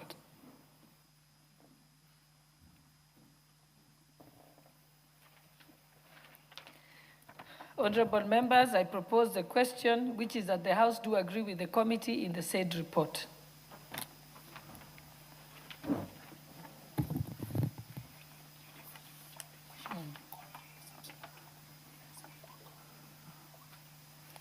Yeah, we'll put the question at a later time.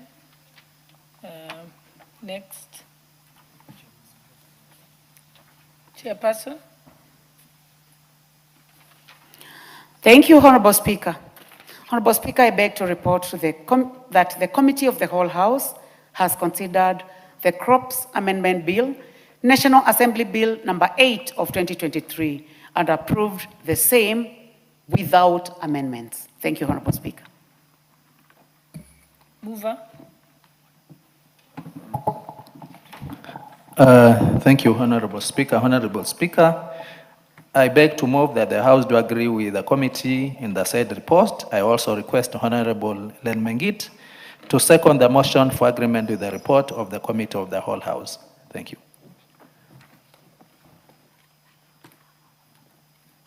Honorable Speaker, I second.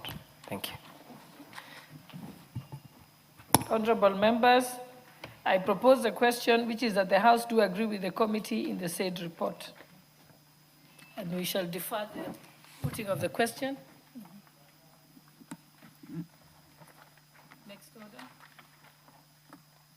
Next order. Order number 13, the Penal Code Amendment Bill, National Assembly Bill number 53 of 2024, second reading.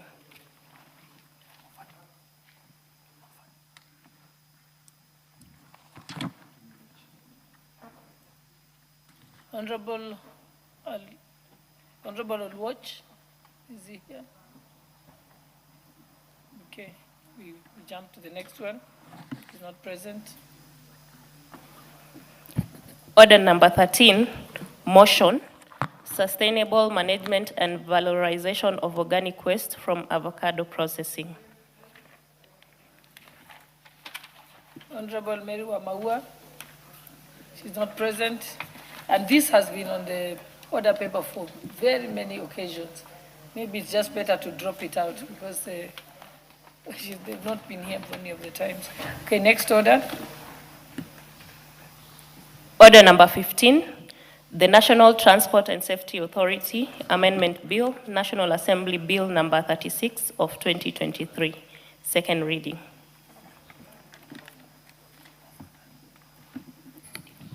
Okay, next order. Honorable Didimas Baraza is not here either. Order number 16, the Employment Amendment Bill, National Assembly Bill number 62 of 2023, second reading.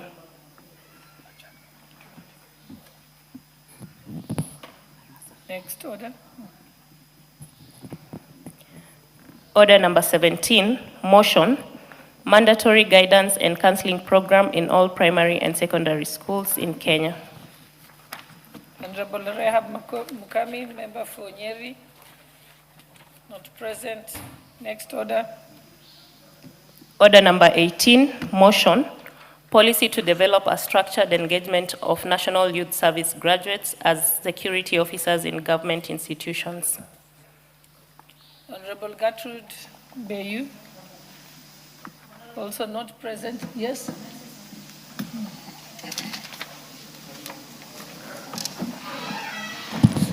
Honorable Speaker, we all know very well that Wednesday morning is set aside for members, for private members, bill motions, and it is unfortunate when we have over 5-8 motions or bills that are in the order papers and honorable members are not here. So as we go on recess, I think House Business Committee should decide on what to do on this because it has become a tradition for us to miss members, especially on Wednesday mornings. Thank you. I think that's well noted. Yes, Honorable Nyamai. Thank you very much, Honorable Speaker. I would like to really agree with the leader, the Honorable Naomi Wako, because there before we used to have problems that the House Business Committee was not putting into the schedule private members' bills. But now a lot of effort has been put. We have seen so many private members' bills being listed for Wednesday morning. But I think politics is becoming very hot, and most members seem to be elsewhere, maybe also in committee work. So I think it is important for members who are private members' bills to take advantage of the fact of the goodwill of the House Business Committee. Thank you very much, Honorable Speaker. Thank you. Next order. Order number 19, the Micro and Small Enterprises Amendment Bill, National Assembly Bill number 25 of 2025, second reading.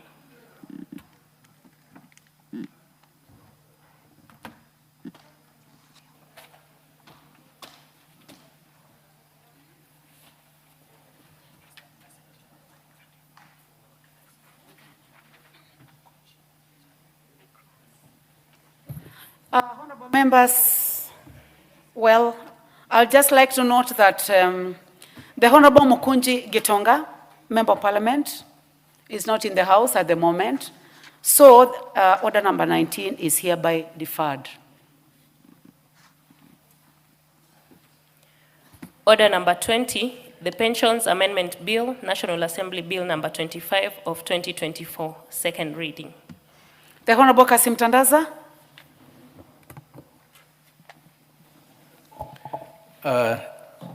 Thank you, Honorable Speaker.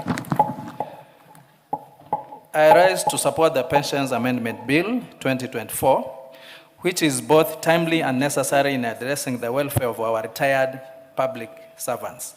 Oh, Honorable Tandaza, you are Yes. moving, eh? You are moving this, the Pensions Amendment Bill, yeah. National Assembly Bill number 25, is the one that you're moving. Be now read a second time. Okay. Thank you, Chair. I arise to then move the bill to be read a second time, Honorable Speaker. I rise to beg that the bill be read a second time.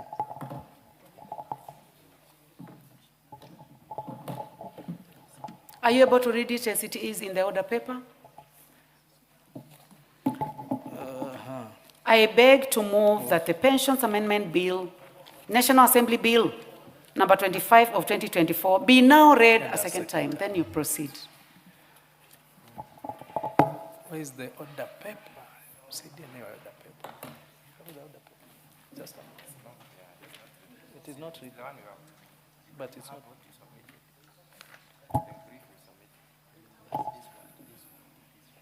No, this one doesn't have.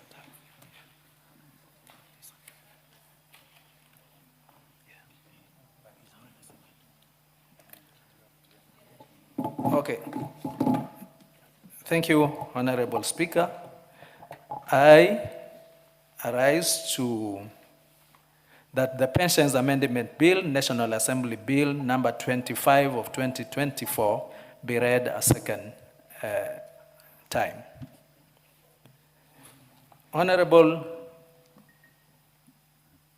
Speaker, I rise to support the Pensions Amendment Bill 2024, which is both timely and necessary in addressing the welfare of our retired public servants.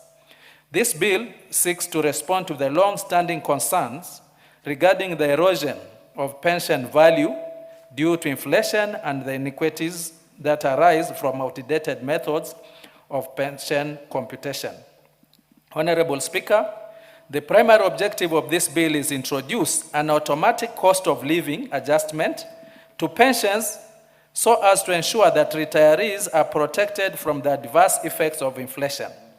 By linking pension adjustment to the Consumer Price Index, as determined by the Kenya National Bureau of Statistics, the bill guarantees that pensions will retain their purchasing power over time. Additionally, the bill proposes to reform the pension calculation formula by pegging pension benefits on the most current salary applicable to a given job group, thereby addressing disparities affecting those who retired many years ago under lower salary scales. Honorable Speaker, the bill further amends Section 3 of the Pensions Act, Cap 189, to provide for the automatic adjustment of pensions based on inflation, which such adjustments to be published in the Gazette by the Cabinet Secretary. This is a critical step towards ensuring transparency and predictability in management of pensions. Honorable Speaker, the justification for this bill cannot be overstated. The rising cost of living continues to disproportionately affect retirees, many of whom rely solely on their pensions to meet basic needs such as healthcare, food, and housing. The current system has, unfortunately, disadvantaged earlier retirees whose pensions are based on outdated salary structures, thereby undermining the principle of equity and fairness. The bill, therefore, seeks to restore dignity to our retired public servants who have dedicated their lives to serving this nation. Honorable Speaker, the benefits of this bill are clear. It will enhance financial security and predictability for retirees, reduce their dependence on family supports or social assistance programs, and improve morale within the public service by assuring serving officers that their retirement benefits will be protected. Moreover, it aligns Kenya's pension framework with global best practices where pensions are often indexed to inflation. Honorable Speaker, I strongly support this bill. It is important for this House to also consider issues of fiscal sustainability. The government must ensure that adequate budgetary provisions are made to meet the increased pension on obligation that will arise from these reforms. There is also a need to reflect on whether the benefits of this bill should extend to existing retirees and not only those retiring after its commencement. Further, a clear and transparent implementation framework will be necessary, particularly with regard to the frequency of adjustments and the publication of the applicable indexes. Honorable Speaker, in conclusion, the bill represents a progressive and necessary reform that strengthens our pension system and safeguards the welfare of retirees. It ensures retirement does not become a period of financial hardship, but one of dignity and security. I therefore urge this Honorable House to support the Pensions Amendment Bill 2024. Thank you, Honorable Speaker. And I therefore ask Dr. Mutunga to second. Thank you very much. Thank you very much, Honorable Tandaza. Honorable Dr. Mutunga.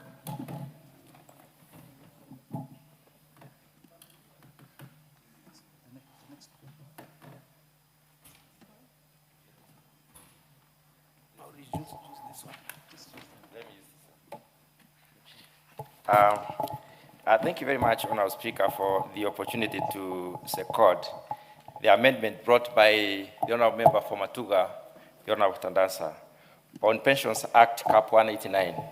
Honorable Speaker, the Pensions Act as it is right now, and as the computation formula remains, the retirees do get their pensions based on the day or they left the service. Honorable Speaker, rarely will you find these benefits being paid 1 year or 2 years, up to 5 years down the line. The retirees live in this country, such circumstances are changing, and the government and even private sector is improving on the terms of service for the employees. Honorable Speaker, when we base our calculation of the pension on the date that the employee left service, Honorable Speaker, we disadvantage the employees because they are living today, they are living in this country, and many things are changing. Honorable Speaker, the cost of living is changing, the circumstances around are changing, the cost of doing business is changing, everything is changing, and rarely do you find the cost reducing, the cost is always increasing. So fixing this repayment to the time that the retirees left disadvantages them a lot because they are still alive and they have obligations. Honorable Speaker, when people retire, in most cases are not prepared or they have not fully invested to be able to take care of their circumstances. And if we really pay them based on the day they left, then we disadvantage them the more. We put them into more difficult situations because we do not even release the pension early enough for them to invest and therefore to be able to benefit from the changes by the day. Honorable Speaker, since we need to treat these Kenyans fairly, and we need to bring them up, give them their money, which should be commensurate to the circumstances that they are living in today, I see this amendment as very practical and very realistic and logical, in the sense that the consumer index has changed. If we do not link their money available to the consumer index, then we make a mistake. Honorable Speaker, the cost of living has increased. If we do not take that into account, then we disadvantage them. Honorable Speaker, we need to address the disparities brought by the many changing circumstances in the environment. For instance, at this point in time, there is war in the Middle East, and there is war basically in the Middle East. And this war is affecting circumstances or the economic situations of different parts of the country. If we pay our pensioners based on what happened in 2000 or 2013 or 2020, 23 or 24, when there was no war, then Honorable Speaker will disadvantage them. That is why I find this amendment very, very useful. And therefore, I support that the the Pensions Act, Cap 189, be amended as proposed by the member for Matuga, the Honorable Tandasa. Honorable Speaker, I support. I second.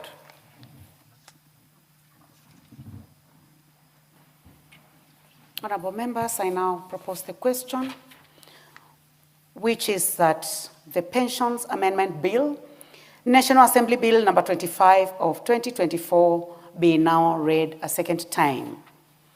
Before we go to debate, I would like to take this opportunity, honorable members, to welcome our guests seated in the public gallery this morning, Kenyatta University Students Association, 21st Congress members from Roysambu constituency, Nairobi County. You are welcome to the National Assembly to observe the proceedings of the House.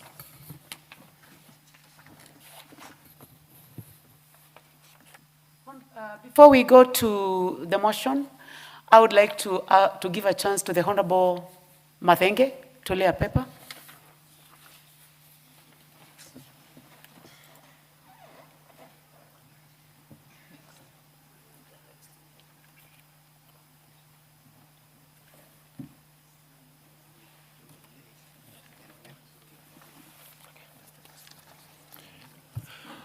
Madam Speaker, I wish to lay on the table the following paper, today, Wednesday, 29th April 2026, the report of the Committee on National Cohesion and Equal Opportunity on the approval hearing of the nominees for appointment as chairperson and members of the National Cohesion and Integration Commission.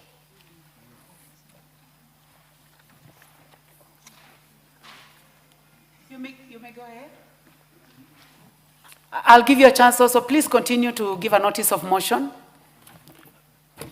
Honorable Speaker, I beg to give a notice of motion that, taking into consideration the findings of the Departmental Committee on National Cohesion and Equal Opportunity in its report on the approval hearing of nominees for appointment as chairperson and members of the National Cohesion and Integration Commission, laid on the table of the House today, Wednesday, 29th April 2026, and pursuant to the provisions of Article 252B of the Constitution and Section 3 and 8 of the Public Appointments Parliamentary Approval Act, Cap 7F, this House approves the appointment of the following persons as chairperson and members of the National Cohesion and Integration Commission.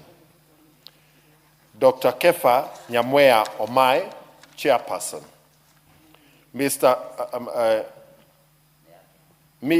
Ms. Josephine Kirion Eragai, member. Mr. Joseph K. Nguyo, member. Mr. Jackson Swadi Kedogo, member. Dr. Samuel Mwachiro Mwawasi, member. Ms. Irene Shepoisho Turel, HSC, member. Mr. Hassan Bilu Ahmed, member. Ms. Jelusa Mwadime Michael, member. Thank you, Honorable Chair.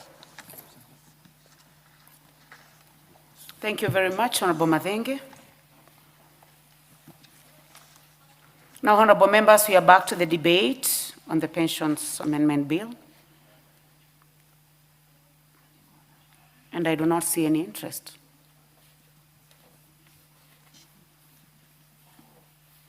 Honorable Koimburi, do you have your card? I'm sorry, we are not able to view you.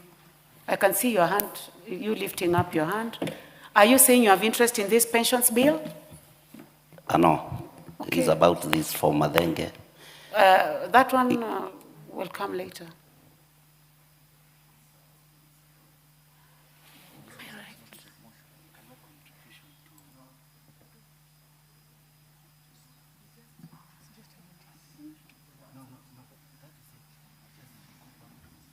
So, Honorable Koimburi, once he gives the notice of motion, the motion will come later in the afternoon. So you can ensure that you're in the House in the afternoon if you want to debate on that report of the committee.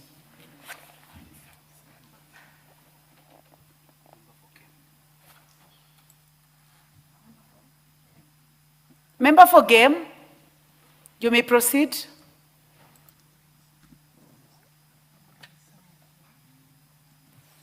Madam Speaker, I just want a small interlude to welcome the students from Kenyatta University.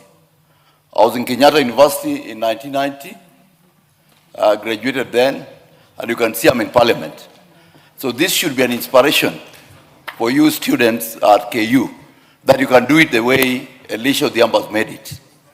And I'm sure in the future, there must be a Kenyatta alumni who will become the president of the Republic of Kenya. And most likely that is me. Thank you.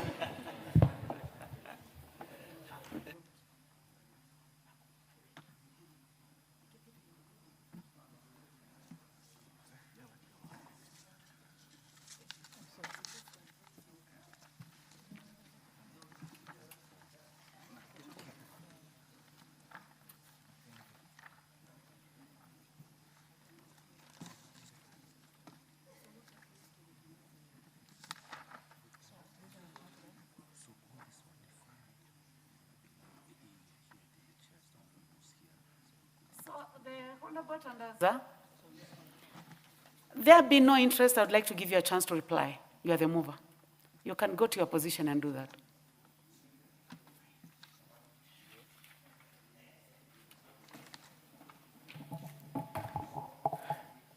Thank you, Honorable Speaker. I would take this opportunity to reply and thank the House that none has really opposed this bill. As we had initially said, to me, this is a bill that will address so many gaps that exist right now, that somebody could have contributed in his pension scheme. That time, it was detected, say, 100 shillings, but 100 shillings would buy 2 liters of petrol. Now, his pension was pegged to the 100 shillings which he was contributing, which could buy 2 liters of petrol. Now, 100 shillings cannot even buy a half a liter of petrol. But that is what it is pegged on. And that's where the difficulties come in. This also would address the other bigger problem. It also happens that when a civil servant is about to retire, that's the time now he starts thinking that I'll no longer be having a salary. How am I going to live?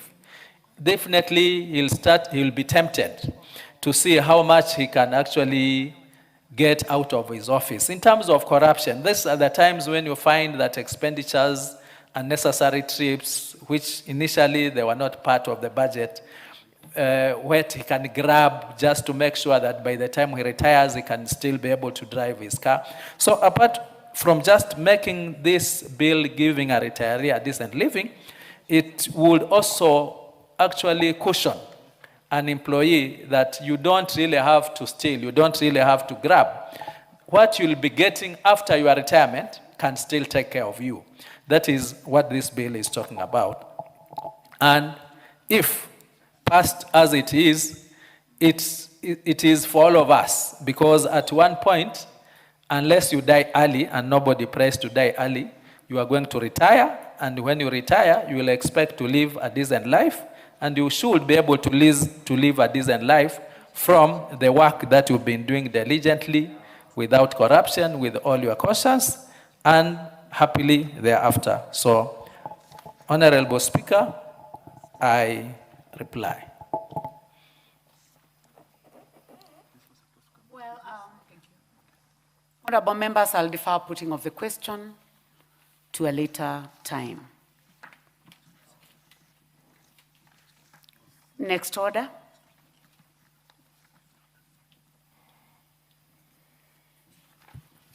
Order number 21, motion, formulation of a policy on power subsidies for export-oriented agricultural production.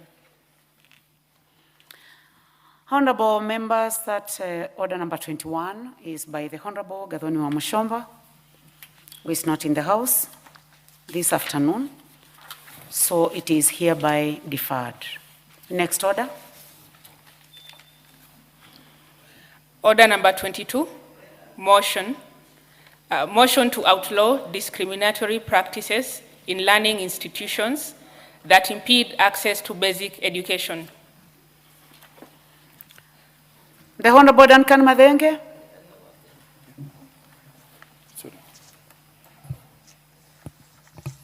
Honorable Speaker,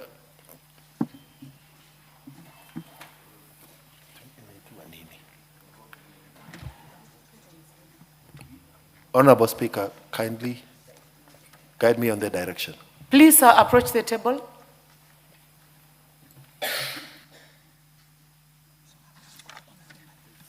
Well, the fact is that you are the mover of this motion number 22, so you can make a decision. If you are not ready, we'll advise you on what to do.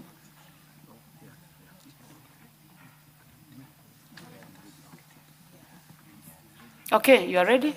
You may proceed.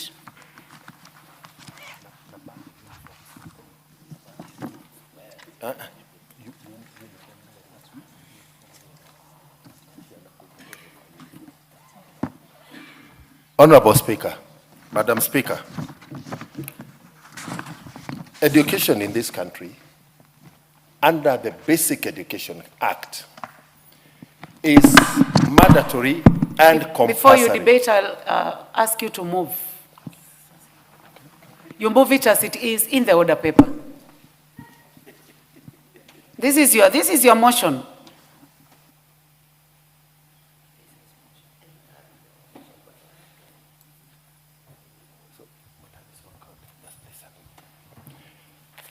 Madam Speaker, I beg to move the motion.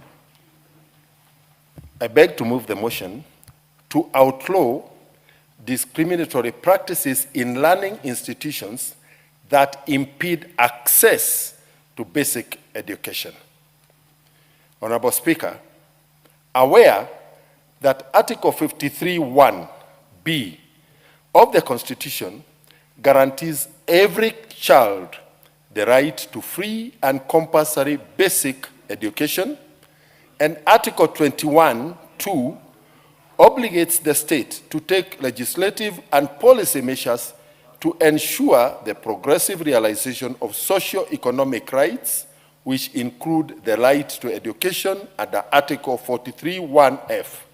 Further aware that the Basic Education Act, Cap 211, obligates the state and school administrators to ensure equitable access, retention, and completion in basic education, and prohibits administrative barriers that exclude learners.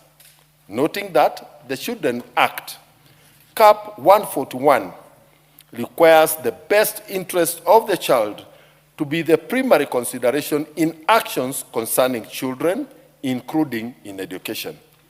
Recognizing that Kenya's international and regional obligations under Article 2 and 28 of the United Nations Convention to the Rights of the Child, Article 13 of the African Charter on the Rights and Welfare of the Child, and the United Nations Education, Scientific and Cultural Organization, UNESCO Convention against discrimination in education, which requires states to ensure education is accessible, non-discriminatory, and free from economic and social barriers.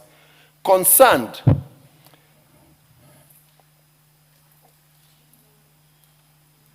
that certain designated outlets, that certain administrative practices in schools, particularly compulsory sourcing of uniforms from designated outlets, exclusion of learners for inability to pay school feeding programs, remedial class charges, or other non-statutory levies have the effect of imposing economic and administrative barriers, and in some instances, creating possible avenues for abuse of office and improper financial benefit.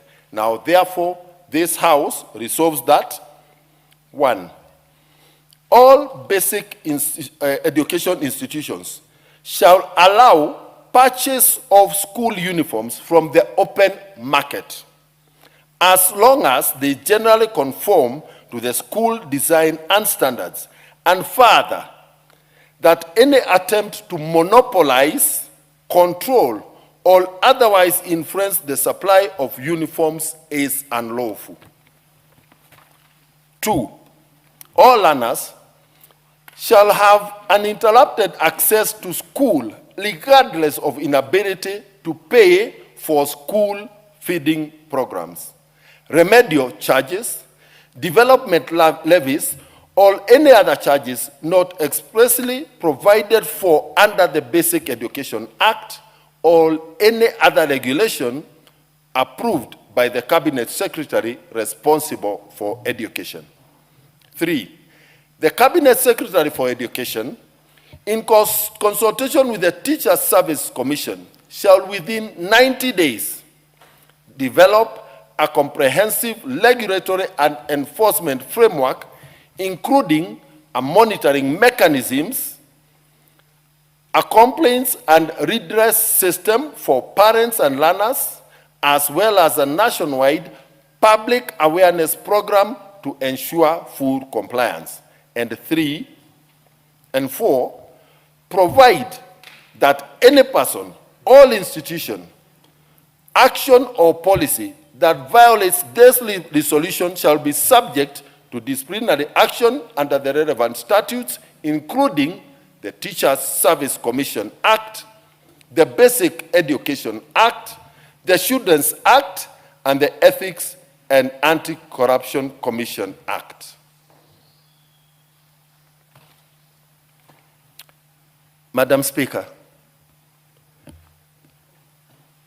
emanating from the foregoing, it is clear that both our Constitution and our nation's commitments under international treaties, the Children's Act,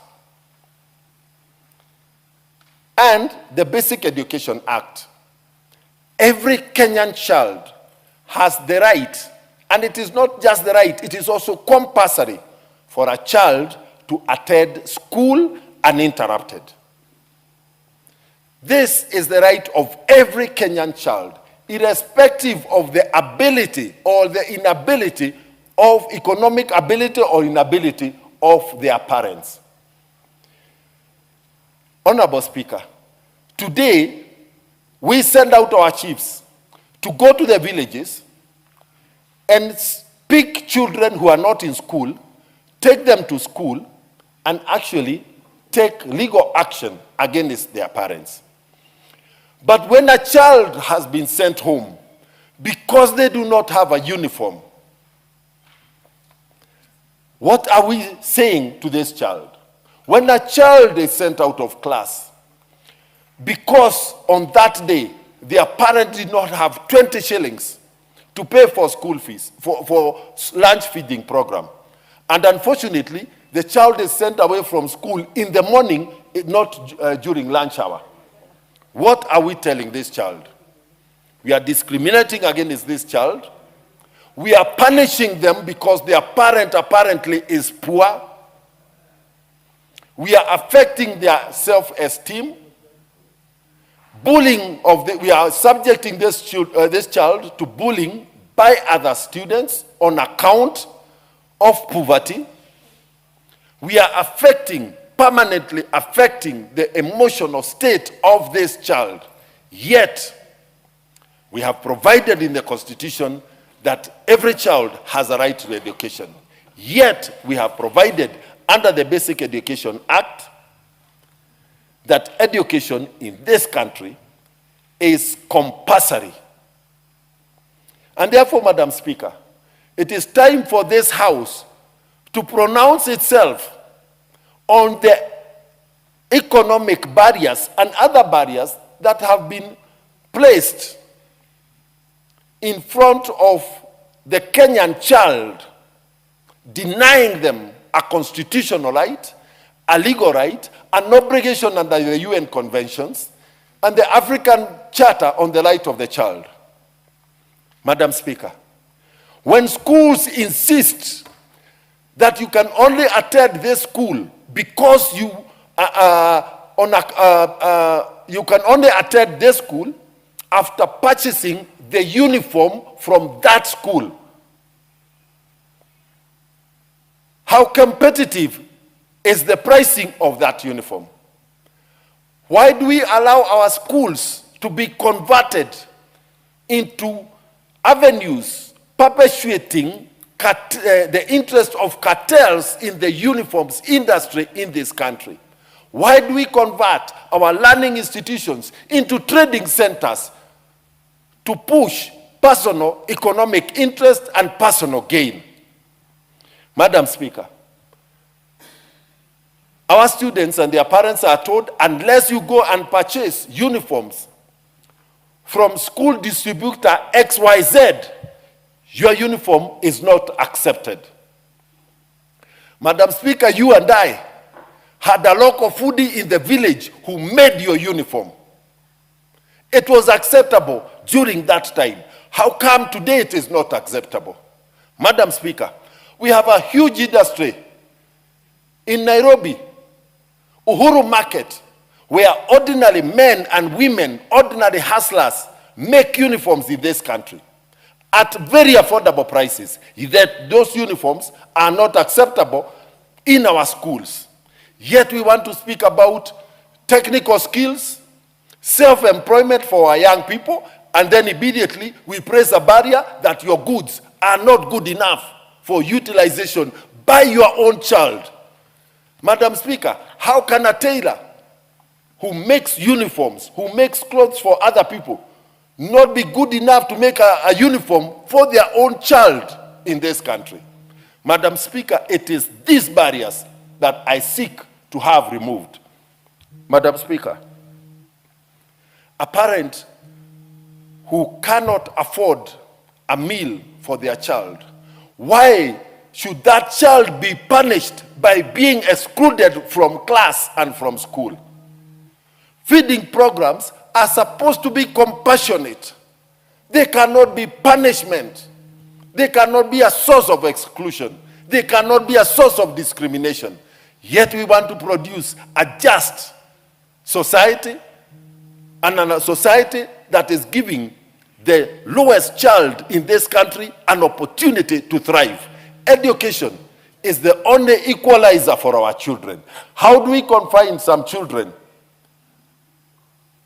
to a lack of education? Because they come from the slums of Witemere in Nyeri town, because they come from Korogosho, because they come from Kibera, because they come from Mukuru kwa Jenga, because they come from Nyalenda.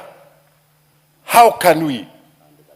And Gashororo in Juja thicker and thicker. Madam Speaker, these issues, we must bring them to an end. And this has nothing to do with the political persuasion or the political party or the political inclination of the different members of this House. It is the welfare of the Kenyan child. And therefore, Madam Speaker, I want to beg my colleagues that we have had these conversations in this House for too long. We bring the CS for education here. He stands and says that this is the position of the ministry. But, Madam Speaker, this week, our children are going back to school for second term. There are children, unfortunately, who will be sent back by school principals because their uniform apparently has faded, because apparently the parent has not paid money for lunch. They report in the morning, lunch is 6 hours later, but the child is sent home at 8 o'clock in the morning, Madam Speaker. Madam Speaker, I want to plead with this House that it is time for us to speak for the Kenyan child. Madam Speaker, I want to plead with my colleagues that learning in our schools is supposed to happen between 8 o'clock and 5 o'clock or 4:30. The curriculum, if it cannot be covered within the normal learning hours, let us reduce the workload so that we can eliminate the practice of remedial lessons. A child is sent home because their parent could not pay remedial lesson. They stay home for a week. The remedial lessons are offered. Eventually, the parent has to pay the entire fees. This child is not offered, given an opportunity to be taught for the remedial lessons that were covered. A child is sent home on account of lunch feeding program, stays home for 2 weeks. When eventually the parent pays, the child comes back. They do not consume the food for the 2 weeks they were out of school. These practices, Madam Speaker, burden my heart. They disturb my conscience. And therefore, honorable members, today, I request you that we stand for that parent who today woke up in the morning, went to look for kibarua in a construction site, but they did not get, but their child deserves to access education uninterrupted. Madam Speaker, I want to speak for the mamafua who woke up in this morning, went around our residences, did not get a job, but their child deserves an education. I want to speak for the border rider, Madam Speaker, who since morning, on account of the rain in Nairobi, has not been able to carry one passenger, yet their child deserves an education.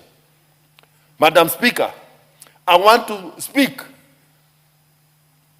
for the children of Kitui, where there has been conflict and there has been death. The livelihoods of in their rural community has been disrupted. Their children still need education. I want to speak for the child of the pastoralists whose animals were stolen last night. The entire income of that household taken away because of cattle rustlers. But their children still deserve an education. Madam Speaker, I want to speak for the border rider who had an accident last evening. Their border is no longer on the road. They are confined to a hospital bed, yet their children deserve an education. Madam Speaker, the examples are endless. Madam Speaker, I want to speak for the parents who have cancer, confined to hospital beds. They can no longer actively go to gainful employment, but their children deserve an education. Madam Speaker, these examples are heart-wrenching. It is time that this House started passing legislation and regulations that not only impose punishment on the ordinary people, but they go right into the center of the realization of the rights that we have given to our people, to our children, in the Constitution, in our international commitments, and other statutes. Madam Speaker, I had long nights wondering whether we should abolish uniforms. Yes. But the uniform, when we look at our life in Nyeri town, illicit brews are being sold and manufactured in Nyeri town center. Who is shouting there? Member for Kisumu, I think you wait for your time. I heard a loud yes. So you are the one who is out of order. You're out of order. I'll give you a chance to speak. So, Madam Speaker, I realized that the uniform is a tool also for protecting our children. Today, we have young children being subjected to GBV, including rape and murder. Yet they are in uniforms. Suppose they weren't, And on account of that, Madam Speaker, I was convinced beyond doubt that the uniform remains to be an important tool in our society and in the education and in the protection of our children. The question, therefore, is how to ensure it does not become a barrier, a good thing does not have negative and intended consequences that result in discrimination, in disenfranchisement, and designing our children into the cycle of poverty, looking at the backgrounds from where they come from.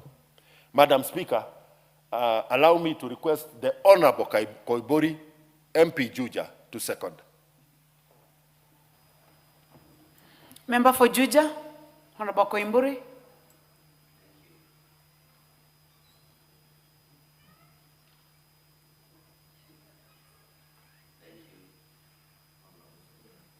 I do second.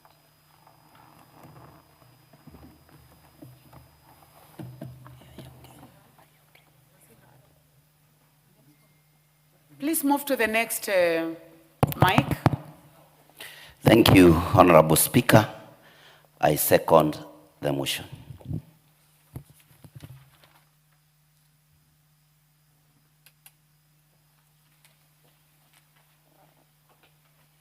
I don't need to propose anything.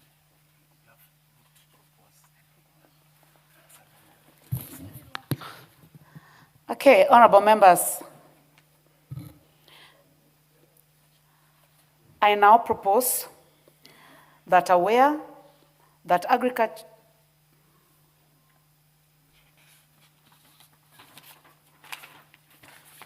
I take this again, honorable members. I propose that aware that Article 53(1)(b) of the Constitution guarantees every child the right to free and compulsory basic education, and Article 21(2) obligates the state to take legislative and policy measures to ensure progressive realization of socio-economic rights, which include the right to education, and Article 43(1)(f). Further aware that the Basic Education Act, Cap 211, obligates the state and school administrators to ensure equitable access, retention, and completion in basic education, and prohibits administrative barriers that exclude learners, noting that the Children Act, Cap 141, requires the best interest of the child to be put to be the primary consideration in all actions considering children, including in education, recognizing Kenya's international and regional obligations, and Article 2 and 28 of the United Nations on the Rights of the Child, Article 13 of the International Convention on the Economic, Social, and Cultural Rights, Article 11 of the African Charter on the Rights and Welfare of the Child, and the United Educational, Scientific, Cultural, and Organization UNESCO Convention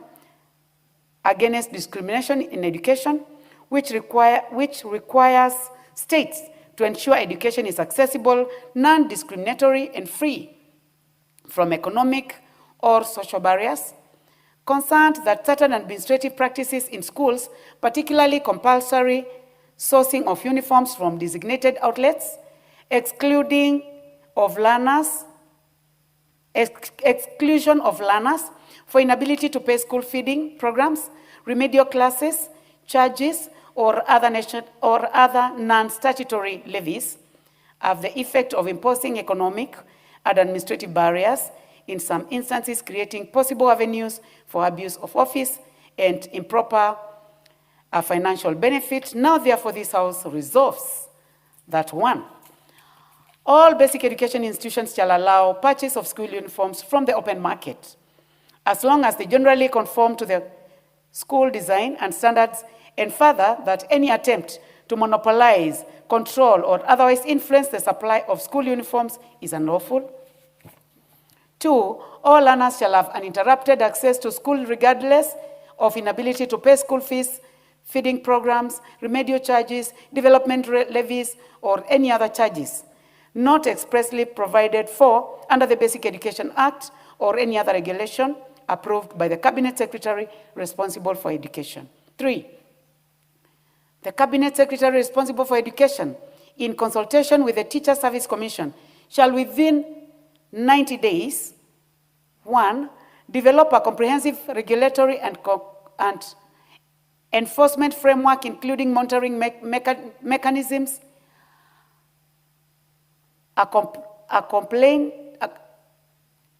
complaints and redress systems for parents and learners, as well as nationwide public awareness programs to ensure full compliance. And 2, provide that any person or institution, action or policy that violates this resolution shall be subject to disciplinary action under the relevant statutes, including the Teacher Service Commission Act, the Basic Education Act, and the Children's Act, and the Ethics and Anti-Corruption Commission Act.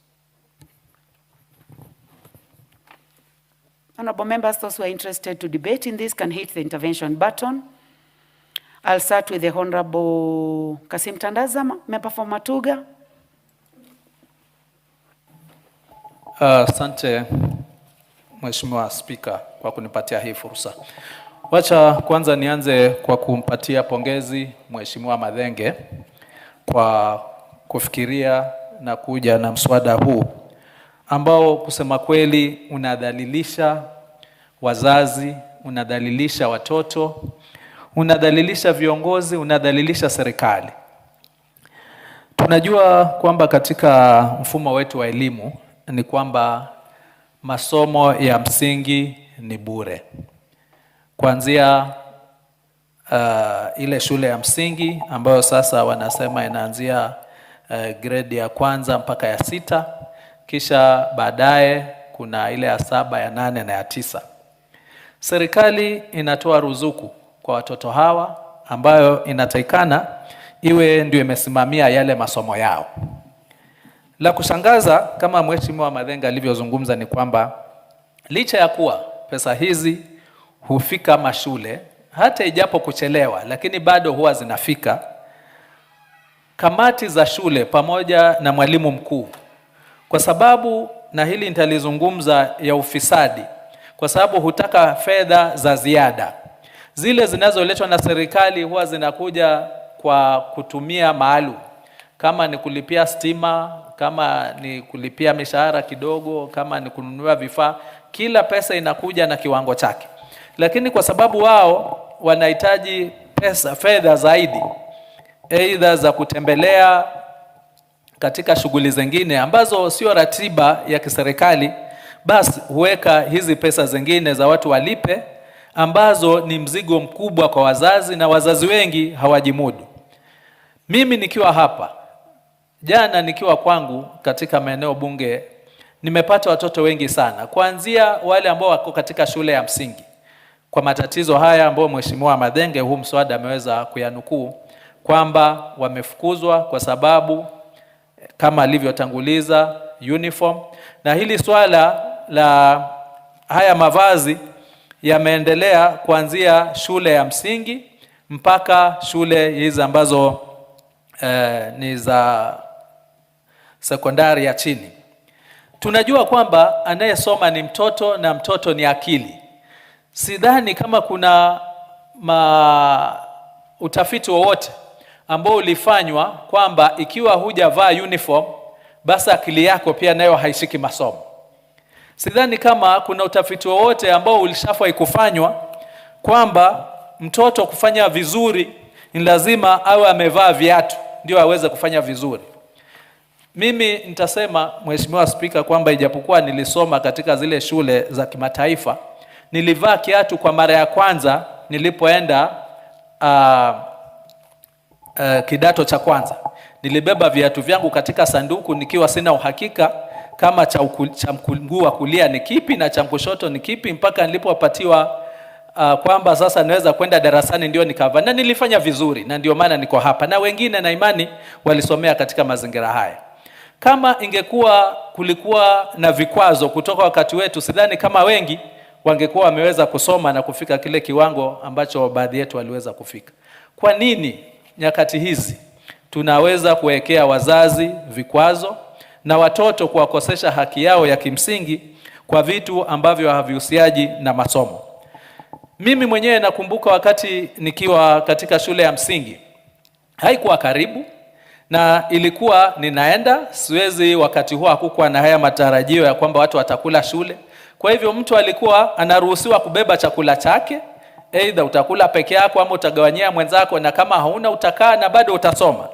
Ni nani aliyesema kwamba ni lazima mtoto, licha ya kuwa fee ishalipwa, na sisi kama wajumbe hapa tunahakikisha maofisi yetu kupitia ule mfumo wa kulipia basari, watoto wanalipiwa, lakini bado wanafukuzwa eti kwa sababu hawajalipia chakula. Ni nani aliyesema kwamba nina lazima nile kidheri ndio niweze kusoma kemia vizuri ama niweze kusoma biolojia vizuri?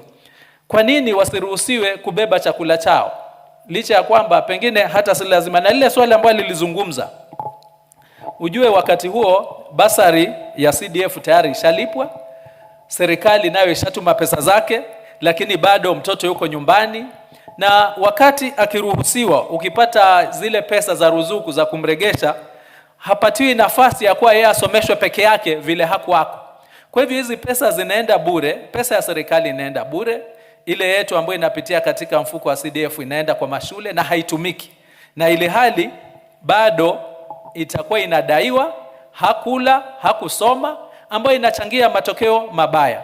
Na sijui kwa nini zile bodi zinazosimamia shule zinafurahia kwamba watoto wafanye vibaya kwa sababu hawako madarasani, ili mradi tu wao waweze kupata pesa za ziada, ili wakiwa na mikutano waweze kujilipa marupurupu ambayo wanafurahikia. Hili ni jambo la kuhuzunisha, Mheshimiwa Spika, na ndio maana nikasema, Mheshimiwa Madenge, huu ni mswada ambao ni wa kuzungumziwa, lakini ingetaka tuweze kutengeneza sheria, kuwe na mswada maalum wa kutengeneza sheria kwamba endapo kamati, bodi ya shule, kwa sababu yule mwalimu mkuu mara nyingi atasema ni bodi ya shule ndio imesema waregeshwe nyumbani. Endapo bodi ya shule itawaregesha nyumbani watoto na vitu ambavyo sio lazima, basi moja kwa moja ile bodi ya shule iweze kuvunjiliwa mbali, kwa sababu haisaidii serikali, haisaidii mzazi, haisaidii mtoto, hata haijisaidii wenyewe katika kuchangia kuwa na matokeo bora. Hili swala la uniform, kwa nini mtu wakati anaenda kama ni kidato cha kwanza lazima aende na uniform mpya? Kwa sababu mimi ikiwa na watoto wangu kwa mfano 3 ama 2, mmoja ashamaliza na anaenda shule ile ile, na uniform ya yule mtoto mwingine bado ni nzuri, haijachafuka, haijararuka. Hata kama imeraruka kuna uwezo wa kurekebishwa. Mbona iwe ni lazima kwamba lazima awe na uniform mpya, awe na kiatu kipya, ambapo wakati alipomaliza ile tunaita grade la 6 labda alikuwa na kiatu tayari kizuri, na sasa ni miezi 3 tu kitambo aende grade ile nyingine ya 7, lakini analazimishwa sasa awe na kiatu mpya, na bila hicho hawezi kuruhusiwa kwenda. Nakubali na Mheshimiwa Madenge kwamba uniform ni muhimu, lakini ningeomba pia kama Wizara ya Elimu itaweza kutoa ushauri kwamba pia sio lazima kila shule iwe na uniform aina yake. Nina mfano mzuri katika nchi jirani hapa na nitaitaja Tanzania, kwamba katika mfumo wao wa haya mavazi ya shule huwa inaenda kimikoa. Kwa mfano, ikiwa ni Bonde la Ufa, uniform za Bonde la Ufa, mavazi ya watoto wa shule ya Bonde ya Ufa zote zinakuwa aina moja. Itatofautiana na kama pengine ni ukanda wa Pwani, nao wanakuwa na yao. Na hii inarahisisha kwamba endapo nitakuwa na mtoto wangu alikuwa anasoma shule, labda alikuwa anasoma ni Mwamgunga Girls, lakini kwa sababu moja ama nyingine anataka uhamisho, anaenda shule nyingine kama ni Matuga, uniform bado ni hiyo hiyo. Hapo mzazi anakuwa na nafuu, atakuwa na nafuu, hana haja ya kununua uniform nyingine. Kwa hivyo haya ni mawazo ambayo nafikiria tukiendelea mbele katika kusaidia hili janga, hizi gharama za kununua uniform, pia isiwe ni lazima kwamba kila shule ni lazima iwe na sare yake maalum, kutofautiana na shule jirani, ambapo wakati mtu anataka, na hii imefika kwamba kiwango cha kwamba hata katika hizi shule ambazo tulikuwa tunazungumzia, mtu amesomea shule kama ni Vyongwani primary, akafika hiyo grade ya 6, anarudi kwa grade ya 7, shule ni hiyo hiyo, wazazi wetu hawana uwezo, tunawajua sote, lakini bado anatikana abadilishe sare ambayo miezi 3 tu alikuwa amevaa na haijararuka, lakini aiache aweze kununua nyingine. Ikiwa wazazi, mzazi anao uwezo ni sawa, lakini hili swala la kwa sasa ni lazima mpaka inafikia hicho kiwango ambacho Mheshimiwa Madenge na sisi wahusika inatukera, ni ile kwamba mtoto anaambiwa sasa hawezi soma ili hali ako na sare ambayo bado anaweza kuitumia, ako na viatu ambayo anaweza kuvitumia, lakini rangi peke yake ndio inatofautisha. Na kama nilivyotanguliza, mavazi hayahusiani kamwe na uwezo wa mtoto kusoma na mtoto kufanya vyema. Asante Mheshimiwa Spika kwa kunipatia fursa, na yunga mkono hoja hii. Asante. Kabla tujaenda kwa mbunge mwingine, ningependa kuchukua fursa hii kukaribisha wageni wetu ambao wameketi katika public gallery leo. Wanafunzi kutoka ACK Ziwa Senior School, kutoka constituency ya Soi, eneo bunge la Soi katika kaunti ya Uasin Gishu. Mumekaribishwa katika bunge kuendelea kuona vile bunge linavyofanya kazi. Asanteni sana. Nilikuwa nataka kuendelea kwa Kiswahili kama vile Mheshimiwa Tandaza alikuwa ametuanzishia. Na hiyo ningependa kupatia mbunge wa Baringo aweze kukaribisha hao wanafunzi ambao wanatoka upande wa Uasin Gishu. Asante sana Madam Speaker. Ningependa kuchukua fursa huu kuwakaribisha wanafunzi kutoka Soi. Na hoja ya nidhamu kutoka kwa Mheshimiwa Tandaza. Mheshimiwa Spika, hapa kuna wanafunzi ambao na imani watatahiniwa katika somo lao la Kiswahili, na itakuwa si vizuri wakati mheshimiwa ambaye anawakaribisha anatumia lugha ambayo si sanifu. Sijasikia kwamba anawakaribisha kwa wakati ule alikuwa anazungumza. Kwa hivyo tafadhali upatie wanafunzi Kiswahili sanifu ili wasaidie wakati wa kufanya mitihani yao. Asante. Mheshimiwa Baringo ameanza kwa kuambia anachukua fursa huu. Sasa sijui hapo ndipo Mheshimiwa Tandaza anasikia amekerwa. Sijui ni fursa hii. Unaweza kuendelea kutoka hapo kwa fursa hii. Hiyo lingeli ya endelea mbele sasa. Asante sana. Nachukua fursa hii kuwakaribisha hapa bungeni, mjisikie mkiwa huru, na niwaeleze kwamba chumba hili ni chumba ambalo inadhaminiwa sana na kila mmoja wetu. Tukiwa hapa bungeni tunashirikiana vizuri, tunafanya kazi ya kutunga sheria ili tuweze kusaidia Wakenya. Na mimi nawaomba mtie bidii kule shuleni na muweke nidhamu mbele ili kesho pia muweze kuwa na nafasi ya kuwa viongozi kama sisi, na zaidi weka bidii kwa masomo, kwa sababu masomo ndio funguo la maisha. Anashukurani sana. Asante Mheshimiwa Speaker. Asante sana Mheshimiwa wa Baringo. Katika screen ninaona jina la Mheshimiwa Ochanda, mbunge wa Bondo. Mheshimiwa Kasim Tandaza atatuambia hii screen itahitaji kwa Kiswahili wakati wa chakula cha mchana. I believe haitakuwa tofauti na screen. Thank you, Madam Speaker. Madam Speaker, this is a very critical motion. Really critical. There's a lot of disorder in education as a sector generally. More so now when we're talking about the basic education, the amount of disorder is enormous. And I think schools, individual schools, are doing things the way they want. There's no set standards. The way the ministry is running some of these things through circulars, field officers under the Ministry of Education are only waiting for new circulars. They're not implementing anything that they know that can work. So every school is doing their own things. Every school board is doing their own things. So you can imagine what's happening. And the amount of collision between a few people in the boards and the head of institutions is so bad. Yeah? They can sit, decide on certain things, then that becomes like a resolution of a parents' meeting, and then the thing gets to be implemented through across students or pupils. So, Madam Speaker, when you look at what's happening in our schools now, each school is doing their own things. Yeah? Each school is busy doing their own things. And as they are busy doing their own things, those who are suffering are kids of this country. They are children of this country. And they are suffering big. You get in today, schools were opening, I think, since yesterday or so. Immediately they enter into school, they are chased away. They go back to home over small things. Whether it's something to do with food, whether it's something to do with sports, it's something to do with I don't know what, it's something to do with basic infrastructure. I know CDF is doing a lot across the country.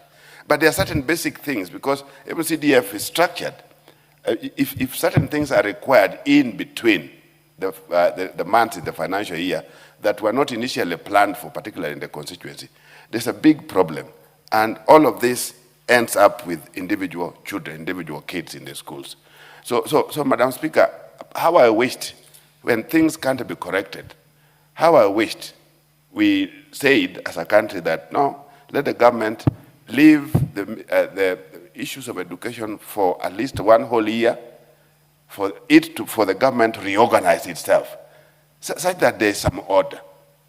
At the moment, because of instructions that are given left and right, instructions that some are local, instructions that now we are talking about capitation, money goes, of course, late, but even when it goes, then there are instructions that are at the local level. The capitation is divided, is split into all manner of activities. And then apparently some of the monies reaches the school, then are brought backwards to the level of a sub-county or a county. So money is transferred from Nairobi, it goes to the school account, and once it's in the school account, instructions come from the county level or from the sub-county level that again, that part of the money is taken backwards to the sub-county and back to the county. And this may be happening, I want to believe it's not in order, but this may be happening with the knowledge of the Minister of Education, because these are the field officers at the county and sub-county level. You see, we've said this before. Sports, there's no way the amount of money that's given for sports can support the sporting activities from term 1 to 3rd term. And yet, the same amount, part of it it's taken back. So, Madam Speaker, what we are trying to say is this, that there's serious amount of disorder in the management of schools, particularly in the primary and in the secondary schools. The more confusion, you know, this idea of transiting the CBC, we are sitting on this transition for far too long. Because if we are not careful, we are going, like the students or the pupils who are now in grade 10, there are some of them are from schools, in as much as we are talking about pathways, some of them are in schools doing pathways that they didn't interact with at all at grade 7, grade 8, or grade 6. And this is happening. So the amount of disparity, the inequality that we are going to be witnessing or realizing over a period of time is basically because the way we are implementing all these issues that are related to basic education, Madam Speaker. And I want to repeat this, if you are not ready, let the government be firm at one stage, say no, we close the financial year, let parents pay. Let schools, parents pay, and we get to know that we are paying how much for primary, for secondary, and we pay for that entire year. Then the government sits back to reorganize so that they are able to raise money for the subsequent years, so that there's some order in the schools. As at the moment, we have a big problem. And it's a problem that I'm not too sure how it's going to be dealt with, because the field officers are no longer doing their work. They have to wait for circulars. What used to happen in terms of the school inspection, the inspectorate of schools? Initially, this was a very effective kind of unit. But of late, there's something called, I don't know, quality assurance. They sit in the office. Nobody goes to the field. In fact, if you look at the number of counties, for example, even sub-counties, where the Ministry of Education officials have even a car, it's just countable. And even how they are maintained. So they are unable to move, on one hand. So unless the ministry reorganizes, particularly how their field officers, the inspectorates, how the school inspections are supposed to work out, because this is happening because schools are left on their own. Head teachers are left on their own with a few people of the boards, and they make those kind of funny decisions. So if things are supposed to be reorganized, let there be resources for purposes of sub-county and county inspectorate departments of education, Madam Speaker. Asante sana. Thank you very much. I'll just follow the order. The Honorable Shakil Shabir, member for Kisumu East. Thank you, Madam Speaker. Madam Speaker, I support the motion. And Madam Speaker, the way he said yes, and you raised that as out of order, I apologize. It's something that has been haunting us for many a year. So many of my constituents come because they have to go and get uniform and shoes, which are about 3,000 shillings a pair. Even the parents don't have. And then also we ask them why they can't use the old shoes. They say, well, it's not right. They must buy new shoes from Bata or wherever else. In respect of uniform, as much as I expect that there should be a uniform, that basic uniform is an identification that the child is from such and such a school. That uniform should be basic, but neat. And I see no reason why we should not allow mothers at home to sew that uniform for their child, or other single mothers and widows who can sew that uniform for their child. It gives them work. It also gives them the ability to make sure that the uniform is of the regular size. Madam Speaker, I have 4 children who are 6.5 years old. We have never got the right size. Some is big, some are small. So I think this issue of uniforms is very important, that it should be maintained, but there should not be a requirement to get it compulsory from the school or any designated outlets. Madam Speaker, I know for a fact, and there's somebody who I know very well in Kisumu, he gets a kickback. He gives a kickback of every uniform, everything that is purchased from that particular institution, and he gives a kickback to the head of the institution. Madam Speaker, there's another one which has not been brought on. 4 reams of newspaper, photocopying paper. What in heaven for? Here you have children, you have to work with 4 reams of photocopying paper. They don't even have a photocopier in the office. So what is the reason for 4 reams of photocopying paper? It is not under the Basic Education Act. Yet those 4 reams must be unopened and must be of certain quality. You know why, Madam Speaker? Because they take them back to the place where they are purchased and get credit for it. Bus levy. My brother, Honorable Duncan Muthingi, maybe forgot. Madam, we go and buy buses for schools. They don't have classrooms, they don't have laboratories. Now then when they realize Some of them, some members of parliament used to pay a basic down payment and then advertise everywhere, we bought 10 buses for 10 schools. And they put maybe $1 million shillings down and 90% is being financed. That means that the school has to pay for the financing of the bus and the running of the bus. I myself have purchased a bus, reluctantly so. Madam Speaker, I was in Prince of Wales. We used to use a lorry. And we sat in that lorry.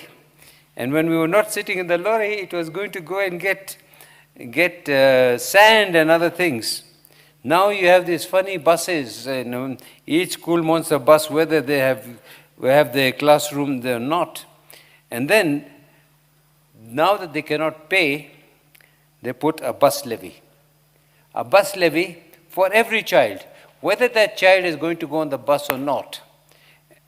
And these children are then sent home for bus levy, which they are not going to use, which is totally illegal. They're sent home for food, and they can bring their own food, sometimes better than the one school gives. They also, at my time, and I think my brother Duncan is about not too much younger than me, we used to have Nayo milk, or I was even before that, kenyatta milk. We had milk in school, then we had Nayo milk. Now they have these organizations who come and say that they are going to give lunch, and you have to come at 50 shillings or 150 shillings, 50 shillings per thing. Some people, the children cannot pay for that lunch. Yet in Nairobi and Dagoretti and other places, I'm told there's a machine that can put 1 million chapatis a day. In Dagoretti, they've been advertising that they have paid for everybody to be eating lunch, which is not probably the truth, not entirely. In other places, I think one of my colleagues very gracefully tells us that he pays for all the food stuff, but yet does not pay other things. So we are worried.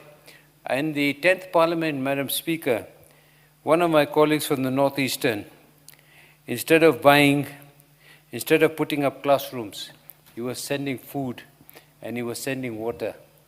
I don't know, Mr. Speaker, where you were there with the 10th Parliament.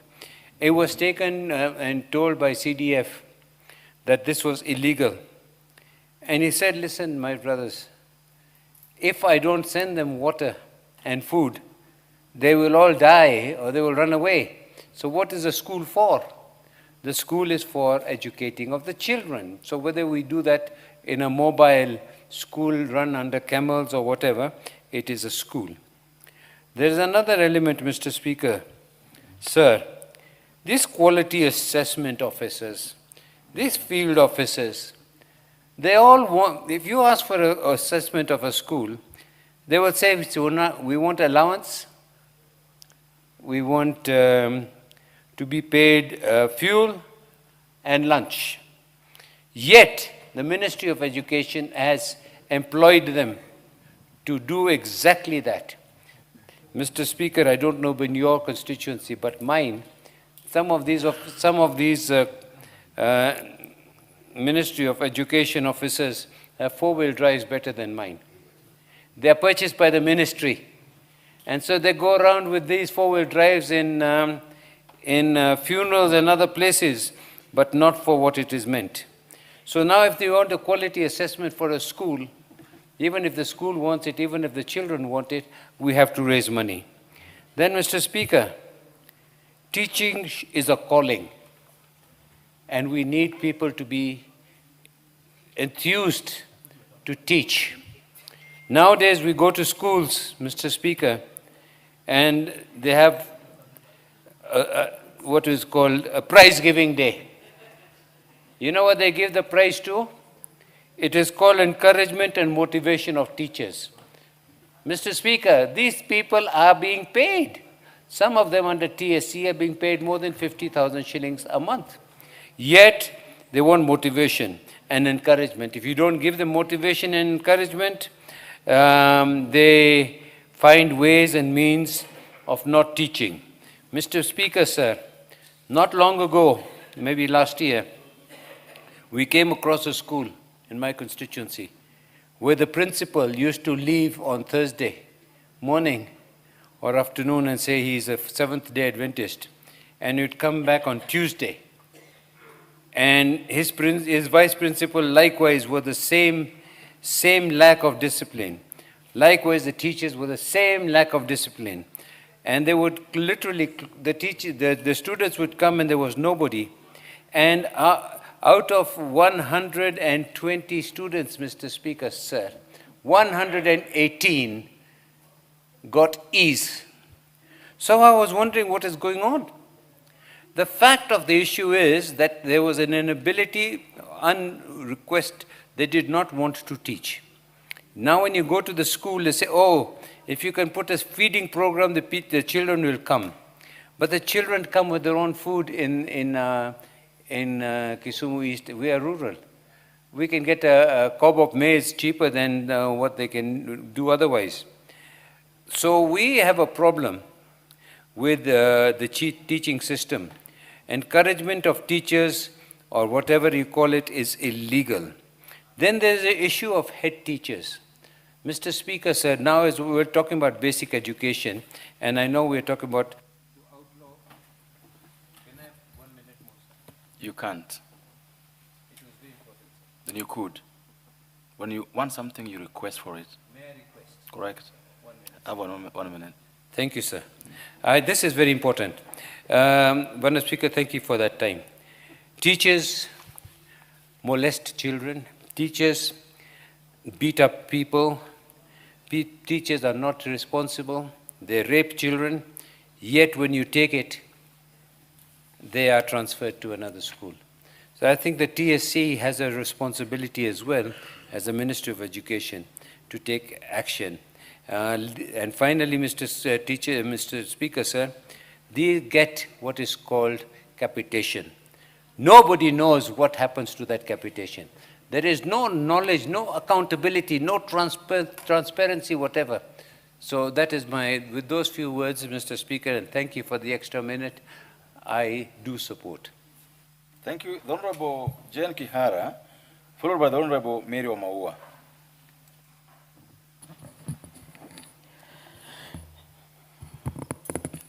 Thank you, Mr. Speaker, for this chance. From the onset, there is nobody in their right mind who would not support this motion, because the education sector has literally collapsed. The ministry doesn't know what they are doing. This house does not give them enough budget. Parents are suffering economically. So all those problems that Honorable Mathenge was trying to elaborate are obvious, and we all know them. But the problem is, Mr. Speaker, when you talk of uniforms, instead of the head of state addressing that problem, from a sunroof of a car, he tells teachers to allow kids to go to school with or without uniform. I think we need to be honest with ourselves in matters education. Where did the rain start beating us? Because those parents, they are with us. We know them. Some of them have no food to give those children, leave alone school fees.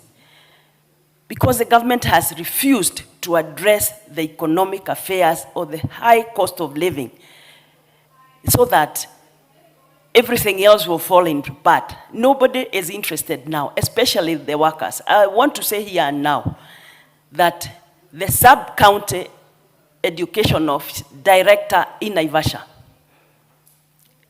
comes to school or comes to the office when he wants. When there is a function, he's never there, so he doesn't know the problems we are facing. Mr. Speaker, today, in the newspaper, the news was, or what was there is that absenteeism of teachers, because they are all over. try to do side hustles so that they can make ends meet. Mr. Speaker, we have teachers who have threatened to demonstrate or to boycott or to go on strike because of the myriad of problems that we have.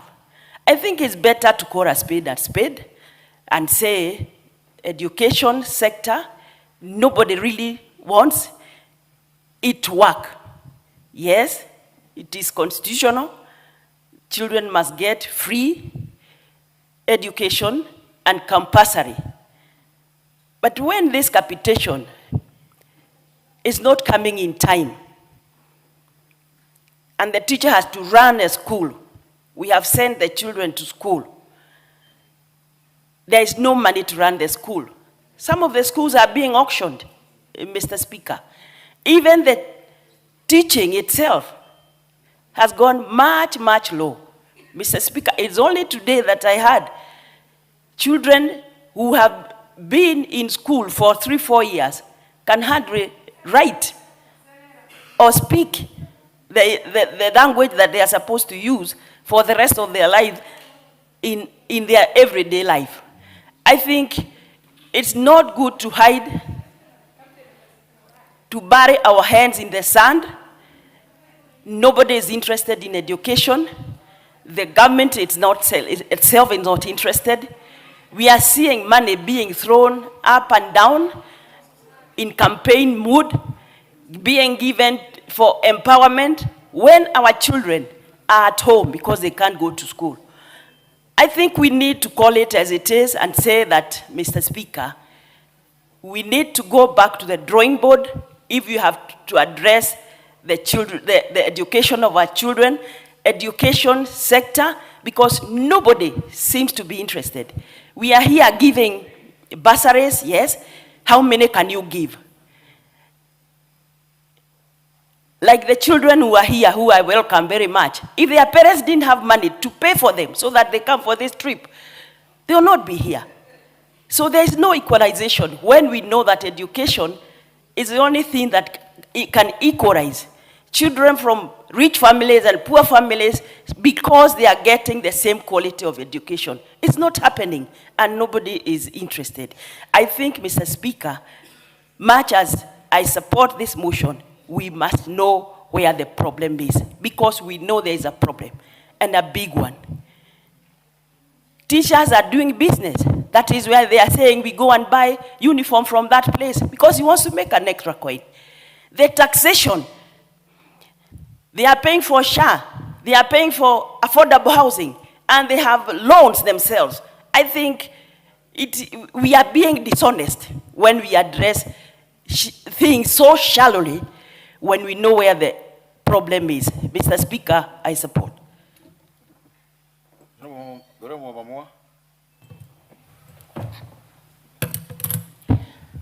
Thank you, Speaker, for giving me a chance also to speak to this motion, and allow me to start by congratulating the member, Honorable Madenge, for bringing this motion. It touches on a very sensitive ministry, whereby we are molding our students or children by impacting knowledge so that they can be good leaders or future leaders tomorrow in all manners of way. Mr. Speaker, I'm a teacher by profession, and once a teacher, always a teacher. And I want to say that this sector of education is faced by myriad problems, and I would support majority of the honorable members who have spoken of this, starting from some of the areas that we still have staffing problems of teachers. And I want to congratulate the government because within a period of around 3 or 4 years, we have employed more than 100,000 teachers, but still, staffing is still a problem to some areas. This is one of the problems. Another one, it has been mentioned that from our time, we hear of teachers who are striking as they try to request the government for their salaries to be hiked. During this time, you know, our student loses the lessons they are supposed to, and when the teachers are caught back, they may not be able to recover all what was supposed to be taught within that time, and there are some students who are supposed to do a national examination by the end of the year. Mr. Speaker, also, due to the thin pay slips, as far as our teachers are concerned, it is true there are those of our teachers who are really absenting themselves with the funny reasons, but it's because they are going to look for side hustles so that they can be able to supplement their pay slips and be able to cater for everything that is around them because of how the economy is. Mr. Speaker, we also agree that there are drugs and substance abuse, right from the teachers to the students. These are also social issues as pertained in that motion of the Honorable Madenge. We also have lack of supervision. There are no inspections that are being done in our schools. Another time I was telling the sub-county director of education, when I was a teacher, we could hear that there is inspection that is to be done, and we used to shake, looking at if you have prepared well, if your whatever is supposed to be done is in place, and also what is expected to have been taken place as far as the students is concerned is in place. But today, the teachers here of the inspection or any education officers coming to the school, and they don't even move an inch, meaning there is something that is lacking. And if at all, right from there, the inspection is not done properly, then you can imagine of these problems that we are talking about, which are happening to our schools. I come to the areas of the lunch program. Mr. Speaker, it is true.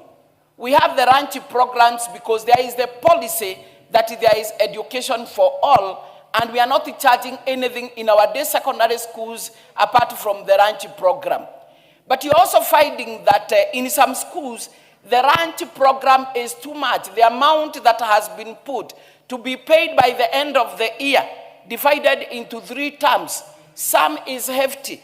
You find there are schools which are being led by parents who are able, and you find that there is even an egg or a bread at 11 o'clock. You find some of the students who come from the very needy families, they cannot be able to afford this.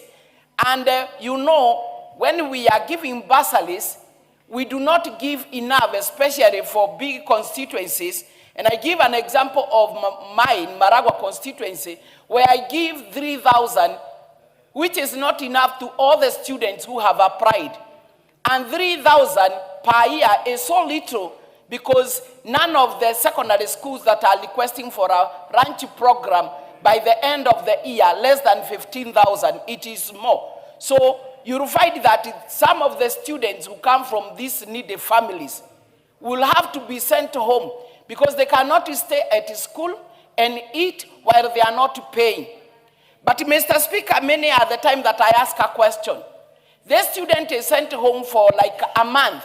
He has not eaten to go for the lunch program.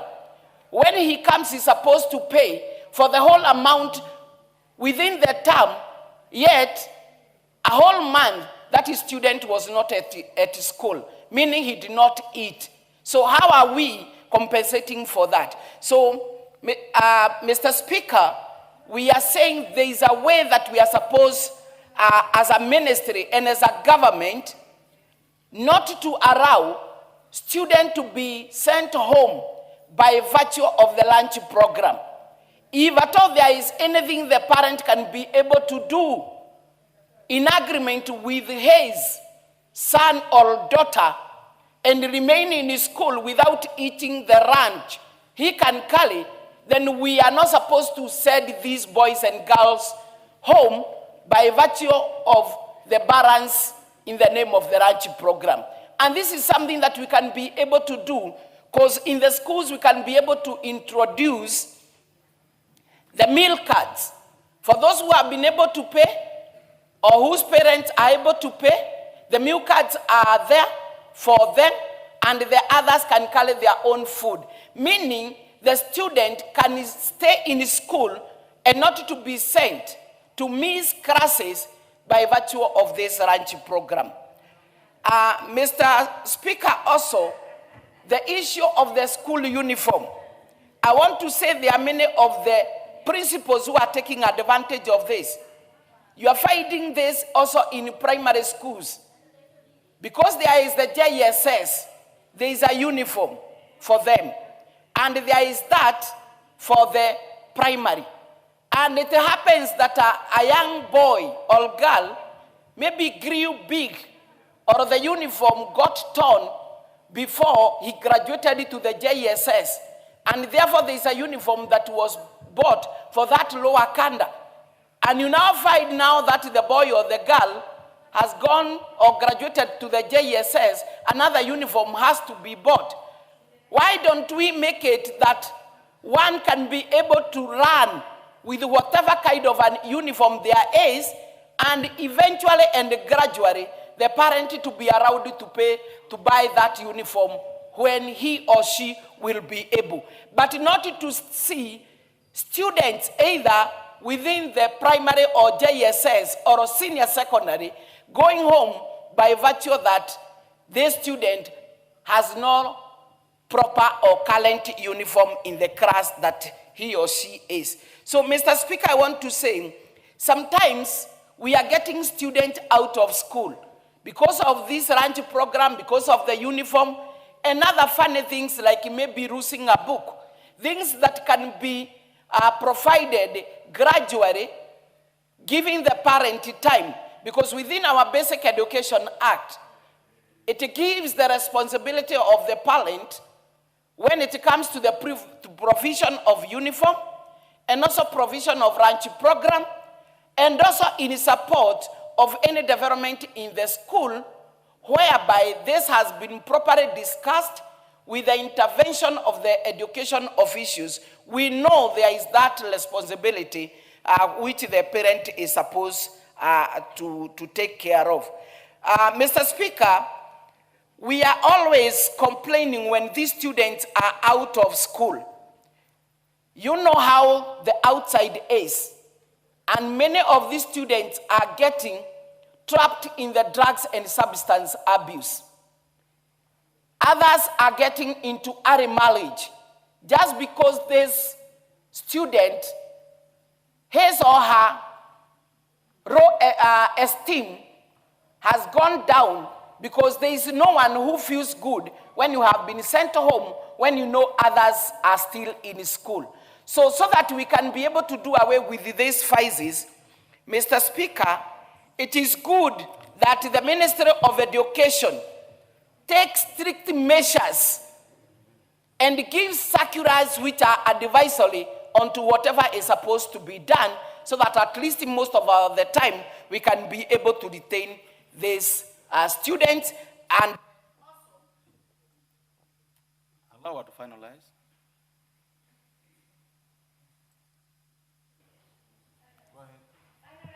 And also, thank you, Speaker, for giving me a minute. And also, to show to that we are not discriminating any student by virtue of where he or she comes from. Because we know in some families, they are poverty-stricken or they are needy. And our basic education and policy is education to all. So thank you so much. I support this motion, and I wish the suggestions that we are giving and ideas can be incorporated by the ministry with immediate effect. Well said. I know members remember last week when the CS for Education was here, the questions we sent him back with are exactly the issues in this motion. Almost word for word. The Madenge order, Madenge, you were here last week, and you had the same questions the Minister for Education.